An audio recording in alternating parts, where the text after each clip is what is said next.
አደባባይ ላይ የተሰቀለው የፍጥሩን ስጋ እንበላለን እያልክ ነው አሁን። ታዲያ ያ ስጋ የማርያም ስጋ ነው። የፍጥሩን ስጋ እንበላለን እያልክ ነው ያለው። እንደዛ ነው እያልክ ነው ያለው። ክርስቶስ የፍጥሩን ስጋ ነው እንጂ የተዋሃደው እና ክርስቶስ እኮ የፈጠረውን ስጋ ነው የተዋሃደው። አሁን አትደባልቅ። ክርስቶስ በእርግጥ ቃል ስጋ ሆነ ነው የሚለው። በስጋ ግን የማርያም ስጋ ተዋህዷል። ወዳጄ አይዞህ ወዳጄ፣ አንተ ራሱ የተሰቀለው ይኸውልህ፣ ቀራንዮ ላይ የተሰቀለው ከማርያም የነሳውን ስጋ ነው። ለምን ስሜት አይቶናለብኝ? በቀራንዮ ላይ የተቆረሰው የማርያም ስጋ ነው ወይስ የኢየሱስ ስጋ ነው? የኢየሱስ ክርስቶስ ከድንግል ማርያም የነሳውን ስጋ። ያ ስጋ የማርያም ስጋ ነው የሚባለው ወይስ የኢየሱስ ስጋ ነው የሚባለው? ከድንግል ማርያም ነው የነሳው ስጋውን ኢየሱስ ክርስቶስ። ከማን ነሳው አይደለም። አሁን ወይ ዲስከስ ከሰማይ ይዞ እኮ አልወረደም። ስጋን ከሰማይ ይዞ ወረደ እንዴ? አይዞህ ወዳጄ፣ ቃልም ስጋ ሆነ አይደለም የሚለው የዮሐንስ ወንጌል ቁጥር 7 ላይ ምዕራፍ 1 ቁጥር 7 ላይ የዮሐንስ ወንጌል ቃልም ስጋ ሆነ ነው። ስጋ የሆነ ያ ስጋው የማርያም ነው ወይስ የሆነው ቃል የማን ነው? በመጀመሪያ ይኸውልህ ቃል ነበር በመጀመሪያ። አራት አደናብር የማን ነው? ስጋ ሲሆን የድንግል ማርያም ስጋን የተዋሃደው የማን ስጋ ነው?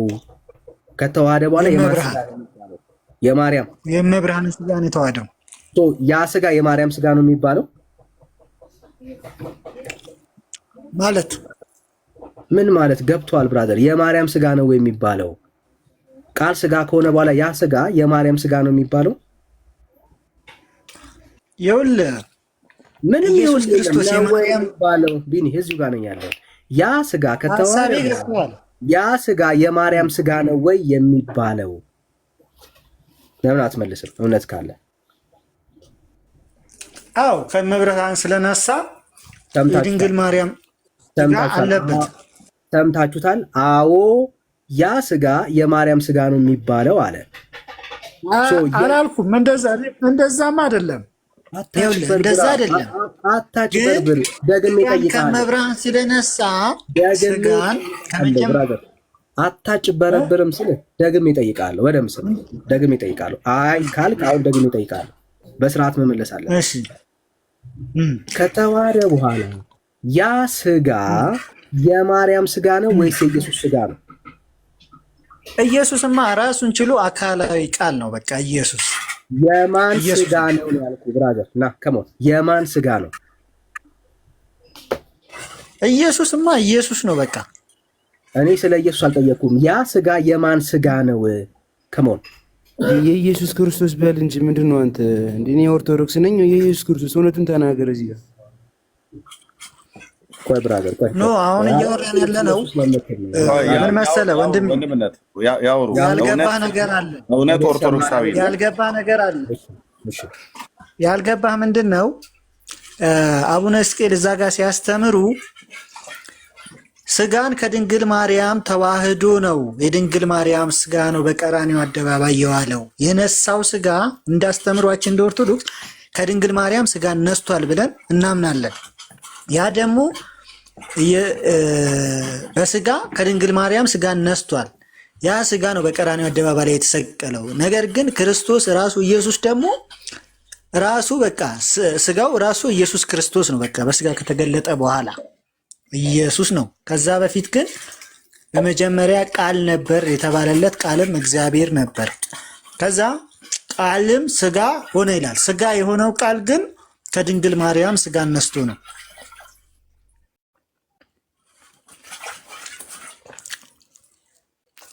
ጨርሻለሁ ዳኒ። ኦኬ እውነት ምንድን ነው ያልከው? እውነት ግን ምን እያዞረኝ እንደሆነ አላውቅም። የኢየሱስ ክርስቶስ ስጋ ነው የማርያም ስጋ ነስቷል። አዎ ነስቷልሽ፣ ግን የተሰቀለው ኢየሱስ ክርስቶስ ነው። እኔም ያልኩት እሱን ነው። የሞተው ደሙ ግን ኢየሱስ ክርስቶስ ነው። የድንግል ማርያም ግን ያደረብበት ኦርቶዶክሳዊ ስለሆነ ያውራ አደረብበት። ያንተና እሱ ጋር ያለ መረዳት የሁለታችሁ የተለያየ ይመስላል። እንስማ፣ ድገመው። እውነት ለእኔ እንደዛ ነው ማምነው። እኔ ከድንግል ማርያም ስጋ ነስቷልኝ። አዎ፣ ግን በቀራኒው ላይ የፈሰሰው ደም የኢየሱስ ክርስቶስ ነው። ያን ለእኔ እምነቴ ነው እንጂ አሁን የማርያም ስጋ ነው የሚለውን ነገር እኔ አልቀበልም ጭራሽ። ይሄ የስተት ትምህርት ነው ብዬ ነው ማምን። ለእኔ እኔስ እንዴት ነው የምትረዳው? እኔም ቀራንዮ ላይ እውነት እንዳለው ነው። እውነትም እውነተኛውም ኦርቶዶክስ ነው። ሁለቱ ኦርቶዶክሶች ናቸው ከታች ያሉት። አውራቸው ቢኒ፣ አንተ ከእነሱ የተለየ አስተሳሰብ ካለ ብፁዕ አቡነ ሕዝቅኤል ያሉትን እየሰማኝ ነው ኤርሚ? እኔ ኢየሱስ ክርስቶስ ከተወለደ በኋላ እኮ አንተ ከእናትህ ማህፀን ከወጣ በኋላ ኤርሚያስ ነው አይደለ ስምህ? በቃ ኢየሱስ ክርስቶስን ከድንግል ማርያም ከተወለደ በኋላ ኢየሱስ ክርስቶስ የሚለውን ስም እኮ አግኝቷል አይደለ? ስሙንም ኢየሱስ ትለዋለች ተብሏል። በቤተ ክርስቲያናችን የሚፈተተው ስጋና ደም የኢየሱስ ክርስቶስ ነው። ነገር ግን ኢየሱስ ክርስቶስ ስጋን ከማን ይነሳው ካልከኝ ከድንግል ማርያም ነው አልኩ። እኛ ስጋ ስለመንሳት እኮ እናምናለን አልኩ። ኦኬ። ስለዚህ አባታችን ደግሞ አሁን ቆርጠህ ያሰማኸኝ ቪዲዮ ስጋን ስለመንሳት ያስተማሩበት ነው። ከኋላ ጀምረህ ስትሰማው እሱ ቪዲዮ ላይ ምንድን ነው? ከእመቤታችን ነው ስጋን ነስቶ ኢየሱስ ክርስቶስ እኛን ለማዳን ወደዚህ ምድር የመጣው ሲያስተምሩ የነበሩትን አሁን ስለቆረጥከው ቪዲዮ ነው እያወራን ያለ ነው። እኔን ነው እያልከኝ እንደታወራ እድል ስሰጥህ እኔን አፌን እያልከኝ የምታመጣ እውነት የለም፣ የምትሸፍነው እውነት የለም። ልብ በና ስማ። ስጋን ስለመንሳት ቢያስተምሩ ምንድን እንዳሉ ስማቸው። ስጋ ስለመንሳትማ እኛም እኮ እናስተምራለን። ክርስቶስ ከቅድስት ድንግል ማርያም ነው የሰውን ተፈጥሯዊ ባህሪ ገንዘቡ ያደረገው። በስጋና በደም ተካፈለ ብሎ የሚለውን ቃል እዚህ ያለን ሰዎች አድምቀን የምንሰብክ ነን፣ ወንጌላውያን አማኞች። ኦኬ። እኛ ከሰማይ ስጋ ይዞ መጣ ብለን አላልንም። የአብርሃምን ዘር ነው የያዘው። የአብርሃም ዘር ሆና የተገኘችው ደግሞ ድንግሊቱ ናት። ፔሪየድ። ያንን ከእሷ ግን በስጋና በደም ተካፍሎ ከተወለደ በኋላ ያ ከገሊላ እስከ ይሁዳ ይመላለስ የነበረው ወልደ እግዚአብሔር ወልደ ዳዊት የያዘው ስጋ የማርያም ስጋ ነው አይደለም የሚለው መጽሐፉ። ኦኬ። ከእሷ ከተካፈለ በኋላ ስጋው የእርሱ ነው፣ ደሙም የእርሱ ነው ነው የሚለው። ኦኬ። ሰማው ምን እንደሚሉ ጳጳሱ። የምንበላው የምንጠጣው ስጋ የማን ነው? እሷ ነው። ያቺ ቤዛ የምንበላው የምንጠጣው ስጋ የማን ነው? እሷ ነው። አየህ፣ የምንበላው የምንጠጣው ትቆርጠዋለህ። እስቲ ከመጀመሪያው አሰማ። እቤት ገብተህ ቁጭ ብለህ ስማ። እኔ ሙሉን ሰምተኛለሁን። ከመጀመሪያ አሰማ እስቲ አድመጠኝ። እዚህ ቤት የከፈትኑ የእናንተን ሙሉ ቪዲዮ ልናሰማ አይደለም። ስንት አርቲ ቡርቲ ነገር ይናገራሉ። የብፁዕነታቸው ብፁዕ አቡነ ሕዝቅኤል የተናገሩትን ቪዲዮ እኔ ሙሉን ሰምቻለሁ። ሙሉ ቪዲዮ ላሰማ አይደለም እዚህ የተቀመጥኩትኝ። ኦኬ። በስጋና በደም ስለመካፈል እያወሩ እያሉ አሁን ዋናው ምንድነው? የፈሰሰው ደም የማርያም ደም ነው ነው ያሉት። ቀራንዮ ላይ የፈሰሰው ደም የእሷ ደም ነው ነው ያሉት። የምንበላው የምንጠጣው ስጋ የማርያም ስጋ ነው ነው ያሉት። ከዚህ አንጻር እኔም አልቀበለውም እኮ ከዚህ አንጻር እኔም አልቀበለም። እኔን ሀሳብ ተረድተኛል ብዬ ተረድቻለሁ። እኔን ከተረዳህ አሮን አይ ይኸውልህ ኤርሚ፣ እኔ ሀሳቤን ከተረዳኸኝ የሰማነው ለመሰለህ እኔ ሀሳቤን ከተረዳኸኝ ሚዩት አታርጓቸው ፕሊዝ። ስማ፣ እየሰማነው ቢኒ፣ የማርያም ስጋ ነው ማለትና ከማርያም የነሳው ስጋ ነው ማለት እኮ ይለያያል። ማለት የነበረባቸው ከማርያም የነሳው ስጋ ነው ቢሉ ኖሮ ትክክል ነበሩ። የማርያም ስጋ ነው ካሉ ግን ልክ አይመጣም። ቃላት አጠቃቀማቸው ልክ ነህ እዛ ጋር መጀመሪያ ቢኒ፣ አንተም እኮ ያንን ደገምከው። የማርያም ስጋ ነው አልክ። ያ እሱ ነው በጣም ቢኒሻ ከማርያም የነሳው ስጋ ነው የሚባለው። አሁን አንተ ከእናትህ ስጋ ነስተሃል ይባላል እንጂ የኔ ስጋ የእናቴ ስጋ ነው ይባላል እንዴ? አንዴ ሀሳቤን ተረዳኝ። ይኸውልህ ዮሐንስ ወንጌል ምዕራፍ ለማለት የፈለግከው ሌላ ቢሆንም አነጋገርህ ቀጥታ ሲተረጎም የማርያም ስጋ ነው ስትል ቀጥታ ትርጉሙ የማርያም ነው የሚሆነው። በቃ ግን እኮ አሁን እኮ አንተ የነሳው ስሜት ስትጨምርበት ነው በትክክል የራሱ የሚሆነው። እውነተኛው አሁን እኮ አንተ መለስከው። ሲጀመር እውነተኛ አሁን ምንም መከራከር ፈልገ ካልሆነ በስተቀር ቢኒያም አሁን ኤርሚያስ የተናገሩና ያሰማ ነገር ግልጽ እኮ ነው ማለት እኔ አሁን ለምሳሌ መጽሐፍ ቅዱስ ይኸውልህ መጽሐፍ ቅዱስን መክፈት የጀመርኩኝ ይኸው እነሱ ምን እንትና ዳንኤልም ኤርሚያስም ምናምን መጥተው ሲከፍቱ ነው እንደዛ እየከፈትኩ ያሉት። ይሄ እየተናገሩት ያሉት ነገር ልክ ነው፣ ለእኔ የስተት አስተምሮ ነው ብዬ የተቀበልኩት የአሁኑን ነገር ማለት ነው። ኤኒዌይስ ግን ለማንኛውም እኔ አንድ ነገር ለማለት ነው የገቡ ይቅርታ አድርጉልኝና ኤርሚያስ ሁሉ ጊዜ በምትናገሯቸው እና ቢኒያም የምትናገሯቸው ነገር ሁሌ ነው የምከታተለው። በጣም መጽሐፍ ቅዱስን መክፈት የጀመርኩኝ ከዛ በኋላ ነው። በቤቴ ራሱ ብዙ ጊዜ ብዙ ጥያቄ እየጠየቅኩ ያለው ልጅ ነኝ። ዲቤት አለ፣ ዲቤት እንድታደርግ እየጠበቅኩ ነው። ዲቤቱን ካደረግክ በኋላ ግን ያው እኔም ራሱ እውነታውን ተቀብዬ ወደ እውነቱ መንገድ መሄድ እፈልጋለሁ። ኤኒዌይስ ኤርሚያስ እየሰማኝ ከሆነ ዲቤት አለ ተብሎ እሱን እየጠበቅኩ ነበር እስካሁን ድረስ። አንዴ የምትነጋገሩ እስከዛሬ ድረስ ያደረግከውን ዲቤቶች በሙሉ ተከታትያለሁ። የምትናገራቸውን ትምህርቶች በየቀኑ ቁጭ ብዬ ነው ማዳምጥና በተቻለ መጠን እሱን ነገር እየጠበቅኩ ነው ከእግዚአብሔር ጋር። እንግዲህ ማየት ያለብኝን መንገድ እያየው ነው። ቢኒ አትከራከሩ፣ እናንተ ወደየትም እንድትሄዱ አይደለም የእግዚአብሔርን ቃል እንድታውቁ ነው በደንብ እየተናገሩ ያሉት እንጂ የሚያተርፉት ነገር አለ ብዬ አላምንም፣ በእኔ እንደኔ ማለት ነው። ምክንያቱም የእግዚአብሔር ቃል የሚሾፍበት የሚዘበትበት ነገር የለም። ነው እኔ ሰውን አልከተልም፣ መጽሐፍ ቅዱስን ነው ማነበው። እኔ መጽሐፍ ቅዱስም ራሱ የሚናገረው ይኸውልህ አራቱን ወንጌላትን ሳነባቸው የሚናገሩት ጠቅላላ ስለ ኢየሱስ ክርስቶስ ወንጌልና ወንጌል ብቻ ነው የሚናገረው። ገብቶሃል? ስለዚህ እውነት ነው። በቃ ምንም ነገር ይሁን ለመዳን ከፈለክ መስማት ነው። እኔ ማንም ሰው ጋር አልከራከርም። አመሰግናለሁ። ኤርሚ ኦርቶዶክሳዊ ወንድም ነው የሚያወራው። ቢኒ ያውራና ቆይ እንደውም አሮን እንትን እዚህ ላይ ሀሳብ አለኝና ልናገር። እሺ አሮን ለአንተ ልሰጥህ ነው። አሮንም ድምፁን ስላላሰማ ያሰማ። ኦኬ አመሰግናለሁ።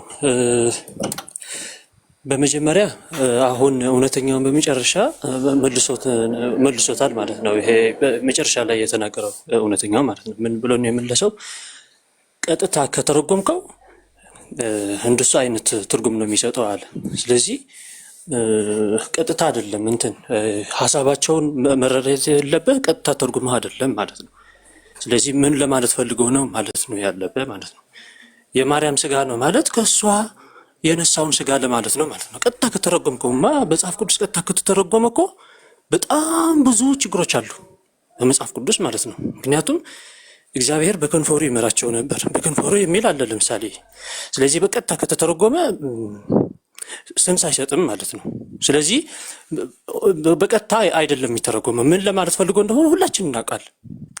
ከእሷ የነሳውን ስጋ ነው፣ ስጋ ከእሷ እንደመጣ ስጋው ማለት ነው እሱ ለማለት እንደፈለጉ እናውቃለን። ምክንያቱም ቅዱስ ቁርባን አይ የድንግል ማርያምን ስጋ ውሰዱ ብሎ አያስተምሩም መቼም እነሱ ማለት ነው።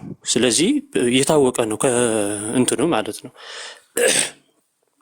ከዛ ወደ ማለት የፈለኩት እንደዛ ነው። ግን አሁን ቢኒ መጥቶ ደግሞ ያንኑ ቃል የማርያም ስጋ ነው ብሎ ካስተጋባ ስተቱ እየተደገመ መጣ ማለት ነው። መታረም ነው ያለበት ነው አሁን እኛ እያልን ነው እንጂ እሳቸው ለማለት የፈለጉት ከማርያም የነሳው ነው ለማለት እንደፈለጉ ምዕመናኑ ይረዳል። አሁን ቢኒ መጥቶ የማርያም ስጋ ነው የሚለውን ቃል ከደገመው ስተት እሱ ለምሳሌ አሁን ብጠየቅ ከሆነ የማን ስጋ ነው ተብዬ ብጠየቅ የራሱ ብዬ ነው የምመልሰው። ገብቶሃል? ከማን የመጣ ነው ብለው ከጠየቅ ምክንያቱም ስፔሲፊክ ከጠየቀኝ ማለት ነው። እነሱ ማለት የፈለጉበት ግን ሁላችን እናውቀዋለን ማለት ነው። እና ቢኒም በዚህ ቢስተካከልም ጥሩ ነው ማለት ነው። እና እነሱ ማለት የፈለጉበትን ነው ዋናው ነገር ማለት ነው። ከዛ የአቡነ ተክለ ሃይማኖት ገድል ላይ እና ስለ ሌሎች ገድሎች በጣም ብዙ ጥናት የሚያስፈልጋቸው አሉ እና ስለ እነዚህ ጉዳይ አንድ መምህር አለ። ስለዚህ ጉዳይ ኑ ተወያዩ ብሎ ጥሪ አቅርበዋል ማለት ነው። ስለዚህ ከእሱ ጋር ብትወያዩ በዚህ ጉዳይ መልስ ሰጥቷል። በነገራችን ላይ በጣም ሰፊ ስለሆነ እሱ ጋር አለ ማለት ነው። እና ግዕዙና አማርኛው የተለያየ ነው የሚሰጠው ትርጉም። እኔ እርግጠኛ አይደለሁም ብዙ ስለማላቅ ማለት ነው። እና ብቻ መልሶች አሉ። አሁን ተቅማጥ የሚለውን በግዕዝና በአማርኛ የተለያየ ነው። ምክንያቱም እንትን የሚለው ማለት ነው ህመም ነው ወይም የተለያየ አይነት ሊሆን ይችላል። ያ ህመም ተብሎ የተቀመጠው በእንትን ማለት ነው ተቅማጥ ነው አይደለም፣ እኔ አላውቅም ማለት ነው እውነት ለመናገር ማለት ነው። ግን ጥሪ አቅርቧል ከሱ ጋር በገድሎች የሚነሱ ጥያቄዎች ካላችሁ እሱን እንትን ትላላችሁ ማለት ነው። ከዛ ወደ ቅዱሳን ምልጃ ስንሄድ ወይም መላእክት ወይም ያማልዳሉ ወደዛ ሳትሄዱ በመካከል ላይ ሌላ አርእስት ስለጨመራችሁ እሱ ደግሞ በአንድ በተዘዋዋሪ መንገድ እኔን ስለሚመለከተኝ ልመልስላችሁ። ኦኬ እንግዲህ ከዚህ በፊት እዚህ ላላችሁ 650 ሰው ከዚህ በፊት ተናግሬያለሁ። የኦርቶዶክስ መምህራን ጥሪ ሲቀርብላቸው የእነሱ ምዕመናን አንዳቸውም ሄዳችሁ ጥሪውን ተቀበሉ ብሎ የሚላቸው የለም። ቢኖርም ትከራከር ማነው ትኖርበታለህ ታምነዋለህ እንጂ አትከራከርበትም ነው ብሎ የሚሉት።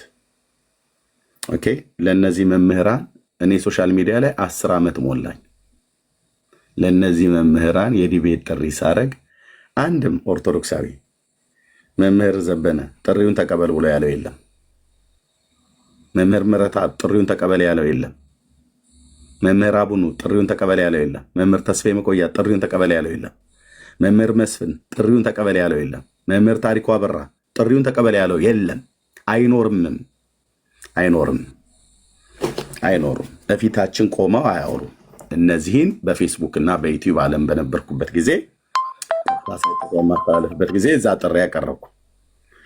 ኦኬ ወደ ቲክቶክ መጣው። አክሊለ ጥሪ ያቀረበልኝ ተቀበልኩት፣ ሰረዘው። ልደተ ቃል ጥሪ ያቀረበልኝ ተቀበልኩት፣ ሰረዘው። ደምረው ጥሪ ያቀረበልኝ ማነው? ፈለገ ጥሪ ያቀረበልኝ ተቀበልኩት፣ መጣ። የነበረውን ውጤት አይታችሁታል። ደምረው ጥሪ ያቀረበልኝ አሰረዙት።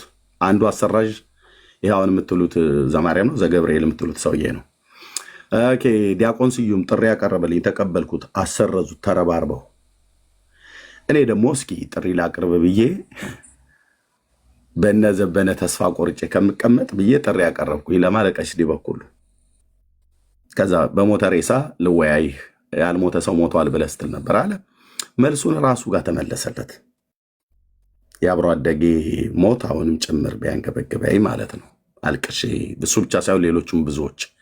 ያው ደግሞ አሁንም በምድሬ ላይ የሚሞተውን ሰው ስትቀልዱ የነበራችሁ ሰዎች ዛሬ ለኦርቶዶክሳውያን እልቂት እያላችሁ ትላላችሁ። እኔ ግን ከ2 ሳምንት በፊት እየተናገርኩ ነበር። በዛ ውስጥ እንኳን ሆኜ አብሮ አደጌ ሌላኛው ደግሞ እንደዚሁ ተወስዶ ተገደለ እያልኩ ማለት ነው። አሁን የአዛኝ ቅቤ አንጓች ትሯሯጣላችሁ ማለት ነው። ፕሮፋይል ቀይሩ፣ በዛ ቀይሩ፣ አርሲ ውስጥ እንዲሆነው ምናምን ነገር ማለት ነው። ልትወሱንም እናንተ የሬሳ ነጋጆች ናችሁ እንጂ አዛኞች አይደላችሁም። ኦኬ ጋዶ በምትባል ቀበሌ ውስጥ አውቃታለሁ። ቀበሌዋን የጤፍ አጨዳ ላይ ያሉ ነው ተጨፍጭፈው ያለቁት ሰዎች። በሰውነታቸው ሲገደሉ እስላም ክርስቲያን አልልም፣ ንጹሐን ናቸው የሞቱት። ልቤ ያዝናል፣ ልቤ ይደማል። አሁን ባለቀስ ኦርቶዶክሳውያን መልሰው ያላግጣሉ። አሁን ይሄ ፕሮፋይል ፒክቸር የቀየረ ኦርቶዶክሳዊ ሁሉ በሙሉ አሁን እኔ ባለቀስ ያላግጣሉ አልኩ። በእኔ ወረዳ ውስጥ ነው፣ መርቲ ወረዳ ውስጥ ነው እንደዚህ ሆነው። እፈሩ፣ ልታፍሩ ነው የሚገባው። ኦርቶዶክሳውያን ልታፍሩ ነው የሚገባው። በተለይ ከኔ ጋራ በተነሳ አንገታችሁን ተደፋላችሁ እንጂ ቀና ብላችሁ አትሄዱ። ልታፍሩ ነው የሚገባው። ቀልዳችሁ ነበረ በአብሮ አደጎቼ ሞት ላይ። አሁንም ደግሞ እንደገናም ደግሞ ሌላ ይጨምር ጀመር። ጌታ ምድሪቱን በቃ ይበላት፣ በቃ ይበላት እና ኦኬ ጥሪ ያቀረብኩለት በሬሳ ላይ ወደ ዲቤት ላይ አድርጋለኝ። የመሞቱና ለመሞቱ ዜና ተረጋገጠ። ራሱ አስጠርቶ አምጥቶ ኦኬ ዲያቆኖቻችሁ ሁሉ ጭምር ነበር ሲያሾፉ የነበሩት። ዩቲዩብ ላይ ግቡና እዩ። አልመረዙኝም አልገደሉኝም እያሉ ሲያሾፉ ነበረ። እነ ዲያቆን መኳንንት ብለህ የምትለው ቀኝና ግራ ጆሮውን የማያውቅ ትውልድ ማለት ነው። ኦኬ እሱ ከተረጋገጠ በኋላ ወያያለሁ ብሎ አልነበር እንዴ? ለምን ቀሲስ ዲበኩሉን የድምፁ አላደ የድምፁም በፎሬንሲክ የተረጋገጠውን አረጋገጡት። እህቶችና ወንድሞች ጌታ ይባርካቸው። ለምንድን ነው ታዲያ ዲቤቱን የማይቀበለው? እየመጣችሁ አንድ ቀኝና ግራ ጆሮ ለይቶ የማያውቅ ሰውዬ ጥሪ አቅርቦልሃል ምላችሁ ምትሉኝ ማለት ነው። እና ኬሰር ጠርተው የሰረዙትን ለምን ተቀበል ብላቸው አሳፍርከን ለምን አላላችሁትም? ልደተ ቃል ጠርቶ የሰረዘኝን ደምረው ጠርቶ የሰረዘውን ዲያቆን ስዩም ጠርቶ የሰረዘውን ምን ነው ዝም አላችሁ? እኔ ለአንድ ቄስ ጥሪ ሳቀርብ በሬ ሳይሆን በተስካር እያለ ሲቀልድ የነበረ አላግጥባችኋለሁ እንደ ኤልያስ ማለት ነው። ኦኬ። ስለዚህ ከዚህ ሰው ጋራ በተመለከተ ይሁን ሌሎቻችሁ ጥሪ እንዳታቀርቡ እንዲህ ተብሏል። ትልቁ ላይ አድርገኝ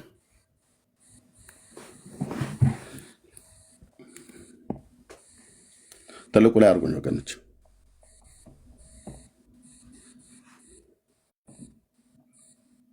ግን ከዚህ በኋላ የኛ ልጆች ግን ከዚህ በኋላ ቀለሜን በተመለከተ ዲቤት ጥሪ ምናምንት የሚል በኮመንትም ይሁን በሀሳብ በንግግር እንዳታነሱ መደምደሚያ ነው። የኛ ልጆች ግን ከዚህ በኋላ ቀለሜን በተመለከተ ዲቤት ጥሪ ምናምንት የሚል በኮመንትም ይሁን በሀሳብ በንግግር እንዳታነሱ። ስለዚህ ገስትም ልካችሁ በድምፅ በኮሜንትም ላይ እንደዚሁም የዲቤት ጥሪ ብላችሁ እንዳታቀርቡለት ብለው መደምደሚያ ዘግተዋል። እና በቅርብ አይደል ዘማርያም የገባው እና ከሚስቱ ጋራ ይጫወቱ። ጌታ የሰጠው ቆንጅዬ ሚስት አለ። መጫወት ከፈለገ ከሳቸው ጋራ ከሚስቱ ጋራ ህጋዊ ሚስቱ ነው። እግዚአብሔር አምላክ ይባርከው። እኔም ከሚስቴ ጋር እጫወታለሁ። ጋብቻ ክቡር ነው እና ጨዋታ ከፈለገ እዛ መጫወት ይችላል፣ ወይ ደግሞ ከአብሮ አደጎቹ ጋር ማለት ነው።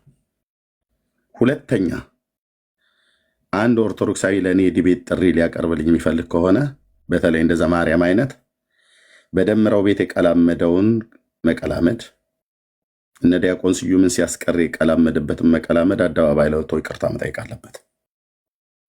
ከዛስ ውጭ መጮህ መንጫጫት ትችላላችሁ። ኦኬ። ደምረው ቤት ቤተክርስቲያንን ከሚሳደብ ሰው ጋራ ዲቤት እንዳታደርግ ብሎ ያለ ሰው ራሱ ወጥቶ ሲናገር እኔ እኮ እናንተ ዲቤት አትቀበሉ ብያልኩት እኔ ከእናንተ የተሻለ እውቀት ስላለኝ አይደለም አሁን የተቀበልኩት አለ። ከእነሱ የተሻለ እውቀት ከሌለው ለምን የእነሱን ጥሪ እነሱ ራሳቸው ጠርተውኝ ለምን ዲክላይን እንዲያደርጉት አደረገ? እነሱን የቤተ ክርስቲያን ተሳዳቢ ነው ብሎ አላቸው። ታዲያ ከቤተ ክርስቲያን ተሳዳቢ ሰው ጋር ለምን ዲቤት ብሎ ይጠራል? ዲበኩሉንም አትቀበል ብሎ ያለው እሱ ነው። ዲያቆን ስዩምን አትቀበል ብሎ ያለው እሱ ነው። ደምረውንም አትቀበል ብሎ ያለው እሱ ነው። ኦኬ። ስለዚህ ተኝተህ ተኩስ በሉት፣ የሚተኩሰው ነገር ካለ ማለት ነው። እና በየደቂቃው መካከል አታስገቡ። ኦኬ። 6 ትልልቅ መምህራን በዚህ 10 ዓመት ውስጥ ጥሪ አድርጌያለሁ ዩቲዩብ እና ፌስቡክ ላይ አንድ መልስ የሰጠ የለም። ማን ነው ወጥተው እወያያለሁ ብሎ ያሉ የሉም። ሁላቸውም መምህር መስፍን 4 ሰዎች ናቸው የተላኩበት። የኔታ ቲዩብ ላይ ቀርብ የነበረው ጥቁሩ ማለት ነው። ኦኬ። አልፈልግም ነው ያለው፣ በግዴታ የለም። መምህር ታሪኩ አበራ ብሎክ ነው ያደረገን። መምህር ዘበነ ለማ ሞቶ ያው ኤርሚያስ ብሎ የተናገረውን ሰምታችኋል። ፖለቲካዊ መልክ ሰጥቶ እስራኤል ሀገር ብትመጣ በስናይፐር አናትህ እንልሃለን ብሎ ማለት ነው የተናገረው። ምን ነው እነሱን ጥሪ ሳቀርብ ለምን ተቀበሉ ብሎ አላልክም? ለምንድን ነው ለቄሱ ለዲበኩሉ ጥሪ ሳቀርብ ተቀበል ብላችሁ ያላላችሁት? እኔ ጋር መጣ ተቀበል አትበለኝ። እኔ የጠጅ ቤት አዝማሪ አይደለሁም። እናንተው እዛው እየቆመቀማችሁን ብቻ ተቀበል እዛ ጋ ሄዶ በዚህ ጋ ወጥቶ እንደዚህ አድርጎ በዚያ ጋ ሄደ ምናምን ነገር ተቀበል ብሎ የሚለው ማለት ነው። ተቀበል ብለህ ካልክ ሂድና ለመምህራኑ ጥሪ ያቀረብኩላቸውን በዚህ 10 ዓመት ውስጥ ተቀበል በለው እንጂ ምነው የኤርሚያስ ጥሪ ቋንጣ ሆኖ ይቀራል እንዴ? አዎ ያኔ ሲቀበሉ ሜዳው ላይ ሳልመጣ ስቀር እኔ ልፈር። እውነቴን ነው ብዬ የምላችሁ እኔ ሜዳው ላይ ሳልመጣ ስቀር እኔ ልፈር። ተቀበሉ በለው፣ ቄሱን ተቀበል በለው። ስለ ታቦቱ ጥሪ አቅርቤለታለሁ፣ ተቀበል በሉት። አሁን ምን ይጣራልኝ ብሎ ይል ይሆን? ቴንኪዩ። ከዚህ ውጭ ግብዞች ናችሁ ማለት ነው። ከዚህ ውጭ ብታወሩ ከሆነ ግብዞች ናችሁ። ህሊና ካላችሁ ለ6 አገልጋዮች ጥሪ አቅርቤያለሁ። አንድ ሰው ተቀበል ብሎ ያላቸው የለም። አክሊል አቅርቦልኛል፣ ሰረዘው። ተቀበል ያለው የለም። ልደተ ቃል አቀረበልኝ፣ ሰረዘው። ተቀበል ያለው የለም። ደምረው አቀረበልኝ፣ ሰረዘው። ተቀበል ያለው የለም።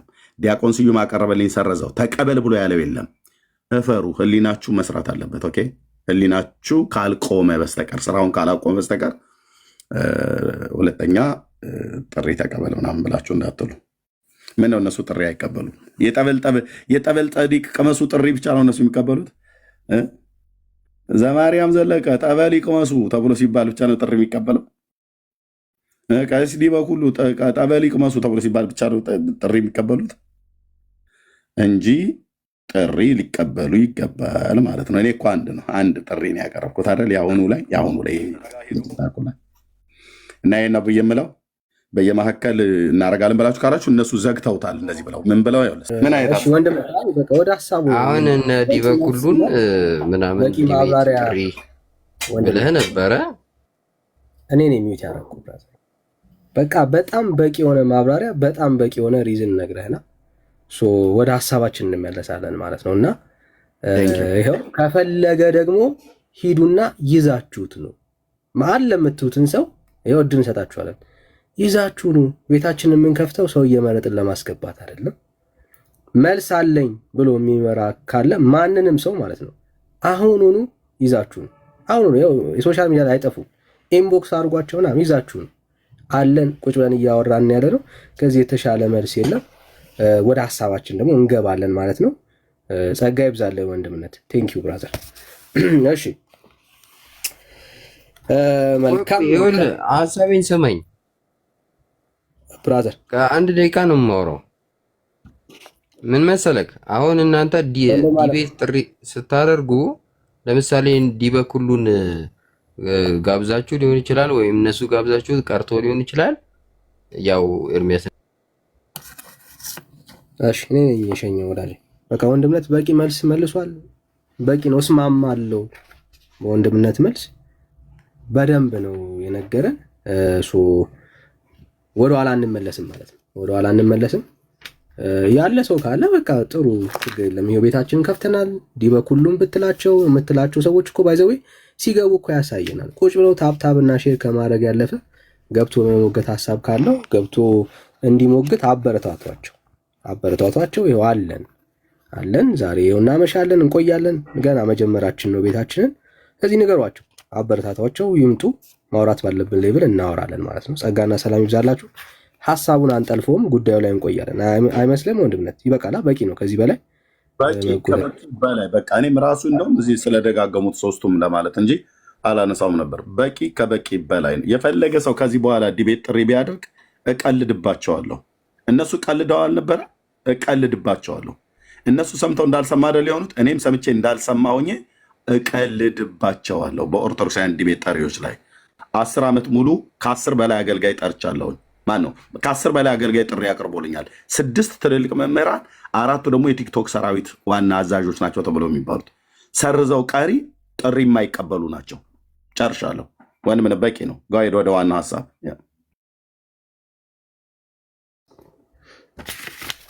እሺ አሮን ቅድም ስታወራ አንዳንድ ፖይንቶችን እየሰማው ነበርና ቀለሜ ዲቤቱን እኮ የጋበዝከው አንተ ነህ። በጋበዝከው ጥሪ ለምንድን ነው የፈራኸው? ምክንያቱም በተለየ ቤት እዚህ ቤት ውስጥ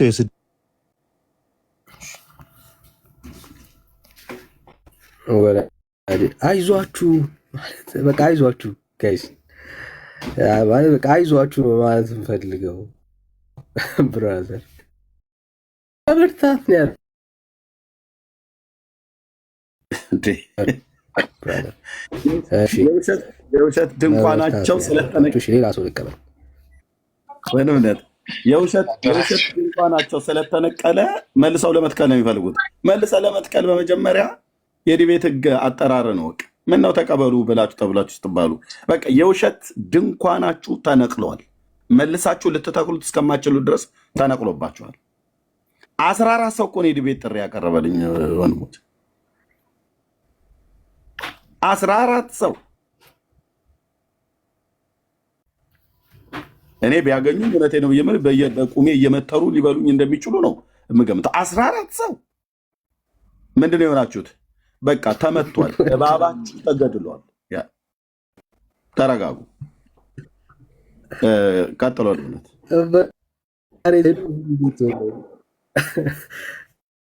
እስቲል እኮ ትሮማው አልለቀቀም። ዲቤት ገና አሁን ቀጥለውም ማየት ያለባቸው እንደው ቆም ብለው ያለፉት ዲቤቶችን ይዩት እና አሁንም ገና ትሮማው በጣም ከባድ ነው እና እዛ ላይ ናቸው ያሉት። አይዟችሁ ማለት እንፈልጋለን ብራዘርስ። እሺ አሮን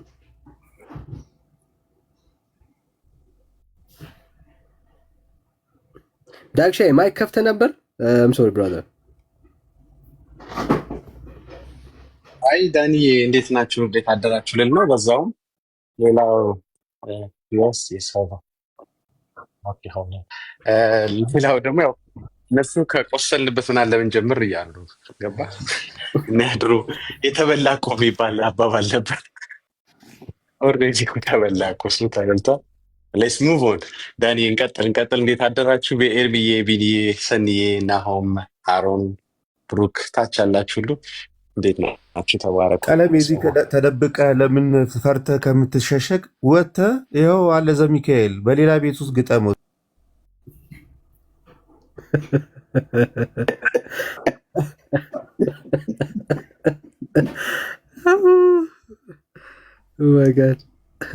ጌታን አንዴ ላመስግን። በእውነት ጌታን አንዴ ላመስግን። እግዚአብሔር ሆይ እጅግ አድርጌ አመሰግንሃለሁ። ከወንድሞቼና ከእህቶቼ ጋር ሆነ በስምህ እንጸልያለን፣ ስምህን እናመሰግናለን። በቅዱሱ ብላቴና በጌታ በኢየሱስ ክርስቶስ ስም ስላደረግከው መናወጥ የሐሰተኞች ድንኳን ተመልሶ ላይተከል ስለወደቅ የሐሰት ትምህርታቸው ድንኳን ስለተዛመመ አይደለም ስለተነቀለ 25,000 ሰው ላይቭ ስርጭት ቀጥታ እየተከታተለ በነበረበት ጊዜ ላይ ከቤታቸው አውጥተው እስኪጥሉ ድረስ የሆነበትን ማዳን በጌታ በኢየሱስ ክርስቶስም ስላደረክ እጅግ አድርጌ አመሰግናለሁ። ክብር ሁሉ ለአንተ ይሁን። ይሄ ነውጥ የተጀመረው አንተ ነህ ያደረገው፣ የአንተ እጅ ነው ያደረገው። የተመታው የስህተት ትምህርት ሲመታ አብሮት የተመታው እባቡ ነው። የዛን ቀን እንዳሳየኝ ያ ወንድም ሊያወራይ በመጣ ሰዓት ላይ የመጣበት መንፈስ እባብ በጆሮ ስትገባ ልክ እንዳሳየን እንደዛው እግዚአብሔር ሆይ በስምህ ጉልበት አፍሮና ተሸማቆ ያንን ያህሉ ተዋርዶ ሲወጣ የተመታው ያ ክፉ መንፈስ ነው። ወንድሜን ፈለገን ግን እንወደዋለን። በእንባ ጸልየንለታል። ይድን ዘንድ እንወዳለን። ወገኖቻችን ይድኑ ዘንድ እንወዳለን። ዳግም ላይ ተክሉት የተነቀለ የሐሰት ድንኳን በጌታ በኢየሱስ ክርስቶስምና ስልጣን ለዘላለም ስላፈረስከው ገናንነትና ክብር ሞገስና ኃይል ከዘላለም እስከ ዘላለም በዙፋን ላይ ለተቀመጥከው ለአምላካችን ለአብና ለወልድ ለመንፈስ ቅዱስ አንድ አምላክ ይሁን እላለሁ። አሜን አሜን። ይሄን ይሁን። ቴንክ ዩ። አሜን አሜን። ጌታ ይባረክ። ከትሮማ ውጡ። በቃ አሁን ያላችሁ አማራጭ እሱ ነው። እግዚአብሔር ይባረክ። ክብሩን እግዚአብሔር ይውሰድ። ይሄው ነው። ጌታ ይባረክ። እሺ ብሩክ ሰላም፣ እንዴት ነህ? ደህና ነኝ። እንዴት ናችሁ? አለን። ከየት ቤተ እምነት? ከኦርቶዶክስ ነው። ከኦርቶዶክስ። እሺ፣ እናንተ ቤት ያለው የቅዱሳን ነገር በጣም ግራ የሚያጋባ ነገር ነው። ምንድን ነው ግራ የሚያጋባው? እሺ፣ እንደው ከልጅነት ጀምሮ ያሳደገ ሚካኤል የሚባል መልአክ አለክ ነው? ያንተ ደግሞ አሳዳጊ ሌላ ነው? በደንብ አለ እንጂ። ኧረ አንተንም አሳድገዋል ሚካኤል። እስማ ብዙ ልጆች አሉት ማለት ነው ሚካኤል። አንተ ሚካኤል መጽሐፍ ቅዱስ ላይ የለም ነው የምታምነው? አባት የሆነ ያሳደገ ሚካኤል መጽሐፍ ቅዱስ ላይ የለም። ካለ አሳየን። እስቲ ያሳየን። አሳዳጊ የሆነ ከልጅነት ጀምሮ የሚያሳድግ ሚካኤል የተባለ ሚካኤል ምንድን ነው? አባት ካለ ሚካኤል ሳታውቀው ነው አባት ያልከው? አይ ምንድን ነው ደግሞ ለአንተ ነው የጠየቀው። በቤተ እምነት ማን እንደሆነ ላሳያ። ችግር የለም ላሳየሽ። ምን ችግር አለ? አንድ ጥያቄ ልጠይቅህ። እሺ አንተን። ኧረ ወዳጄ ምንም ጥያቄ የለም ብራዘር፣ እየተጠየቅከው መመለስ ነው እንጂ ልጠይቃችሁ። ልጠይቅና መልሱልኝ። መልስ የለኝም ስትለን ወደ ፈለግከው ሀሳብ እንሄዳለን። ግን አሁን ተጠይቀሃል። የተጠየቀ ሰው መጀመሪያ ይመልሳል። መለስኩልህ እኮ አሳዳጊ ያለኝ እኮ አልኩህ እኮ። የለም ብዬ እኮ አልተከራከርኩም። አለ እኮ ነው ያልኩህ። አንተ የለም እኮ ነው ያልከው። መጽሐፍ ቅዱስ ላይ የለም እኮ ነው ያልከው። አሳየና ግለጠው፣ ቃሉን ግለጠው፣ መጽሐፍ ቅዱስን ግለጠው። የትኛውን የመጽሐፍ ቅዱስ ክፍል እናውጣ? የለም አላልኩህም። አለ እኮ ነው ያልኩህ እኮ። አሳየን፣ ከእግዚአብሔር ቃል አሳየን። ብራዘር ፉከራ አታርገው። አሳየን፣ እንቀበልህ። የትኛውን የመጽሐፍ ቅዱስ ክፍል ልግለጥልህ? በቃ መጽሐፍ ቅዱስ ላይ ሚካኤል የለም ካልክ አንተ የለም ብለሃል። እኔ ግን ጥያቄ ልጠይቅህ ያልኩህ። ቤት ከፍታችኋል፣ ጥያቄ ተቀበሉ። ምን ችግር አለ? አለ ብለሃል። ያለውን አሳዳጊ አባት የሆነ ሚካኤል አሳየን ከእግዚአብሔር ቃል። የለም እያልኩ ነው ያለሁት። አንጣ መጽሐፍ ቅዱስ ላይ ያለ መጽሐፍ ቅዱስ አጥኑ፣ አንብቡ። ምን ቦታ ላይ እኔ ጥያቄ ልጠይቃችሁና መልሱ። ብራዘር አንተ ያነበብከውን ንገረን እንጂ። አይዞ ብራዘር፣ እየጠበቅን ነው። ሚካኤል መጽሐፍ ቅዱስ ላይ ያለልህ አንብበው። አንተ ደግሞ የለም ብለኛል አይደለ? አባት የሆነ የሚያሳድግ ሚካኤል ካለ አንተ ግለጥ፣ ከሌለ ግን የለም ብለን ነው የምናልፈው። እሺ ቤት ስለከፈታችሁ እኔ ጥያቄ ልጠይቃችሁ፣ እኔ ስለማላቅ ማለት ነው። ኦኬ፣ ስለዚህ ያላወቀ ሰው እታች ሆኖ ይሰማል ማለት ነው። ዳኒ ለሚያውቁ ሰዎች ነው ቤታችን የከፈት ነው። እሺ ለሚሞግቱ ሰዎች። እሺ ወረደ እንዴ ዳኒ ትፈልገው ነበር ዳጊሻ? አይ በቃ ጀስት ሚካኤል እንኳን የሚል ያሳየን። እኛ እንዳለ እናውቃለን መጽሐፍ ቅዱስ ላይ፣ ግን እስኪ ያሳየን የምትለውም አያገኘውም። አይደለም የሚለይ አይደለም አባት የሆነ እንዲሁ ጀስት ሚካኤል የሚል ቃል አሳየ የምትለው ከመጽሐፍ ቅዱስ ላይ ያሳየም ነበር። ኤኒዌይስ ቀጥሉሽ። እሺ አሮን አለ ካለ ማውራት የማትችል ከሆነ ሌላ ኦርቶዶክሳዊ እንድቀበል ማለት ነው። አሮን እሺ፣ እየሰማን ስላልሆነ እሺ፣ እታችሁን ያስማን። እሺ፣ ሰላም፣ እንዴት ነህ? እግዚአብሔር ይመስገን። ከየት ቤተ እምነት መጣ? ከኦርቶዶክስ። እሺ፣ ዌልካም ብራዘር፣ እንኳን ደህና መጣ። ደስ ብሎናል።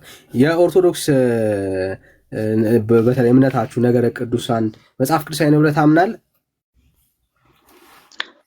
ግን እኔ ማውራት የምፈልገውን ቀለሜን ነበረ። እሺ አላቆም ማን እንደሆነ ታች ሆነ ስማን እስቲ።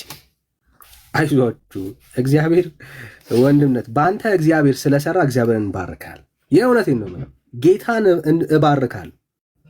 እግዚአብሔር ይመስገን በአንተ ላይ ስለሚገለጠው ጸጋ እግዚአብሔር ይባረክ። ክብሩን እግዚአብሔር ይውሰድ።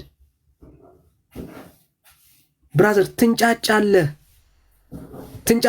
ወዳጄ። እግዚአብሔር ሲፈልግ በአንድ ሰው እንደዚህ አንጫጫል። ክብር ለአምላካችን ለእግዚአብሔር ይሁን። ጌታ ይባረክ። እግዚአብሔር ነውና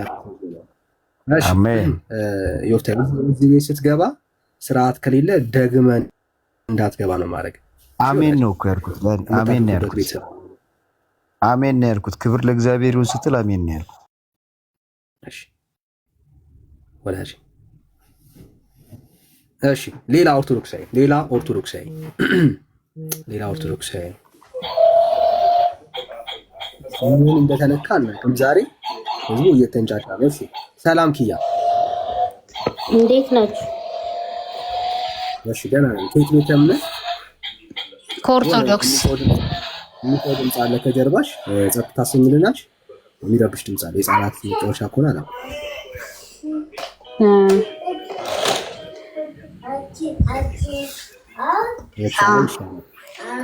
እሺ እናንተ ቆይ ሀዘን አታዝኑም እንዴ? ክርስቲያን እያለቀ ቤተክርስቲያንሽን ታውቂያታለሽ? ቆይ እኔ ጥያቄ ልጠይቅ ዳንዬ፣ ለምን ሀዘን አታዝኑም?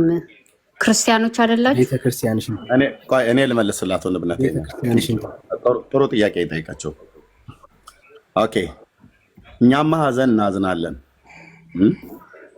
እኛ ሀዘን እናዝናለን። እንደናንተ ሜት አድርገው የህፃናት ድምፅ ስላልከ ማይክሽን ሚዩት አድርጊው፣ ካልሆነ ላስወርድሽ ነው። ሚዩት አድርጊውና ስታወሪው እንትን ያልሽ የህፃን ልጅ ድምፅ ስላለ ጥያቄ ጠይቀሽናል። እኛማ ሀዘን እናዝናለን። ሀዘን አዝነን እኮ ነው በእኔ ወረዳ ውስጥ ሰዎች እየተገደሉ ነው ብዬ ከ2 ሳምንት በፊት ስናገር በአብሮ አደጌ የዛሬ 10 ዓመት በሞተው ወንድም ምክንያት ስጠይቅ የዛሬ 2 ሳምንት በእኔ ወረዳ መርቲ ማለት ነው። አሁን ፎቶዋን የለጠፍሻት እህት ልጅ እዚህ ጋር እኔ እጄም ላይ ያለ ፎቶ አለ። በማውቃቸው ቀበሌዎች ተዘዋውሬ በድቁናም ባገለገልኩበት አብያተ ክርስቲያናት ውስጥ በምድሬ ላይ ማለት ነው። አሁን እናንተ መጣችሁ አሁን እዚህ አሁን እኔ ባለሁበት ማለት ነው በእኔ ወረዳ ውስጥ ስለተደረገው ግፍ ከ2 ሳምንት በፊት ሳወራ እናንተ በአብሮ አደጌ ባበበ ጉላት ሞት ላይ ነበር ስትቀልዱ የነበራችሁት። አሁን አንቺ አርሲ ጋዶ ላይ የሚሆን በሌሎች አጎራባች ቦታዎች ላይ በንጹሐን ላይ የተደረገውን ግፍ ላይ መተሽ እኔ ፊት ስትናገሪ ልታፍሪ ነው የሚገባው። ልታፍሪ ማለት ነው። የመጠየቅ እንኳን ራሱ የሞራሉ እንትን የለሽም። እና እታችሁ ረጂ የጅና በሬ በሙሉ እዚህ ያሉትን ወንጌላውያን ወንድሞች እናቶቼን እወክላለሁ። እኔው ተወልጄ ባደግኩበት ወረዳ ውስጥ ነው አርሲ ውስጥ ግድያው የተጀመረው፣ በላይም በደጋውም በቆላውም አካባቢ ማለት ነው።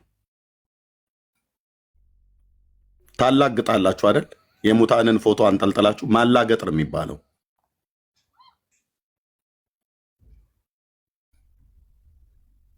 እኔ ከ2 ሳምንት በፊት ስናገር አንዳችሁም ምንም አላላችሁም ነበር። ውሸት መስሏችሁ አንዳችሁ ምንም አላላችሁም ነበር። አዛኝ ቅቤ አንጓች ይባላል። እዛ ምድር ላይ ለሚሞተው እስላምም ይሁን ኦርቶዶክስ በሙሉ ማንም የሰው ዘር በሙሉ በግፍ ለሚገደሉ ከክርስቶስ የተቀበልነው መንፈስ የርኅራኄና የሚያዘን የሚያለቅስ ኦኬ መንፈስ ነው። ይሄን ለማወቅ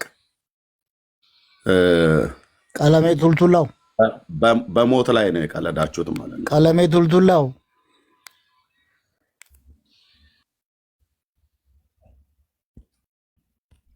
ኦኬ። ስለዚህ ሁለተኛ እንዲህ አይነት ጥያቄ እዚህ እኔ ፊት እንዳትጠይቁ።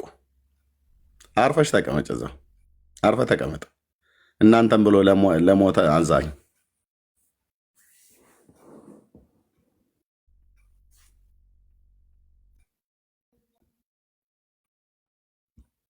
አርፋችሁ ተቀመጡ።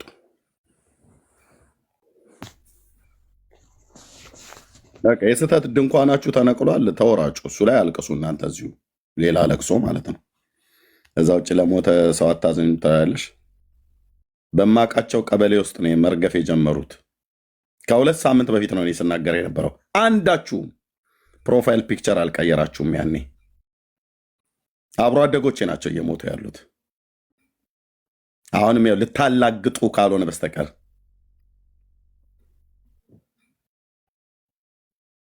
ኦኬ።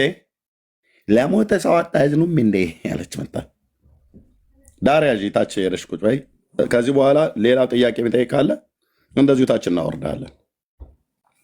ቴንክ ዩ ወንድምነት። በዚህ ጉዳይ ላይ ከኔ ጋር ያውሩ እስኪ። አርሲ ላይ ብለው አይደለ ያሉት? እኔ ነኝ አርሲ ልጅ። መርቲ ወረዳ አይደለ? እኔ ነኝ የመርቲ ወረዳ ውስጥ ተወልጄ ያደግኩት። በሌሎችም ወረዳዎች ነው እየተገደሉ ያሉት። በእርግጥ መርቲ ወረዳም የኛም ዞን ነው። 6 ነው 10 የሚሆኑት ጤፍ እያጨዱ እያሉ ነው የተገደሉት። ጋዶ ጋላማ ይባላል ቀበሌው። አፈር ፈጭቼ ውሃ ተራጭቼ ያደግኩባቸው ወንዞች ናቸው። አፍክን ያዝ። ኦርቶዶክሳዊ መተህ እዚህ መተህ አፍክን ያዝ። ውስጣችንም ውጫችንም እየደማ እያለቀስን ነው የምናገለግለው።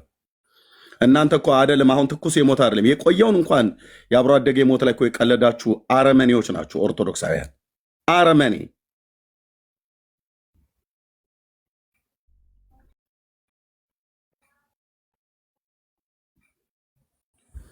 ዋናው ውይይቱ ላይ ትገባለህ፣ ግባ። ካልሆነ እያስፈነጠርን እናስወርዳለን ማለት ነው። ቴንኪ ወንድምነት፣ ቀጥል። እሺ ወንድምነት ጸጋ ይብዛል፣ ተባረክ። እሺ እንቀጥላለን።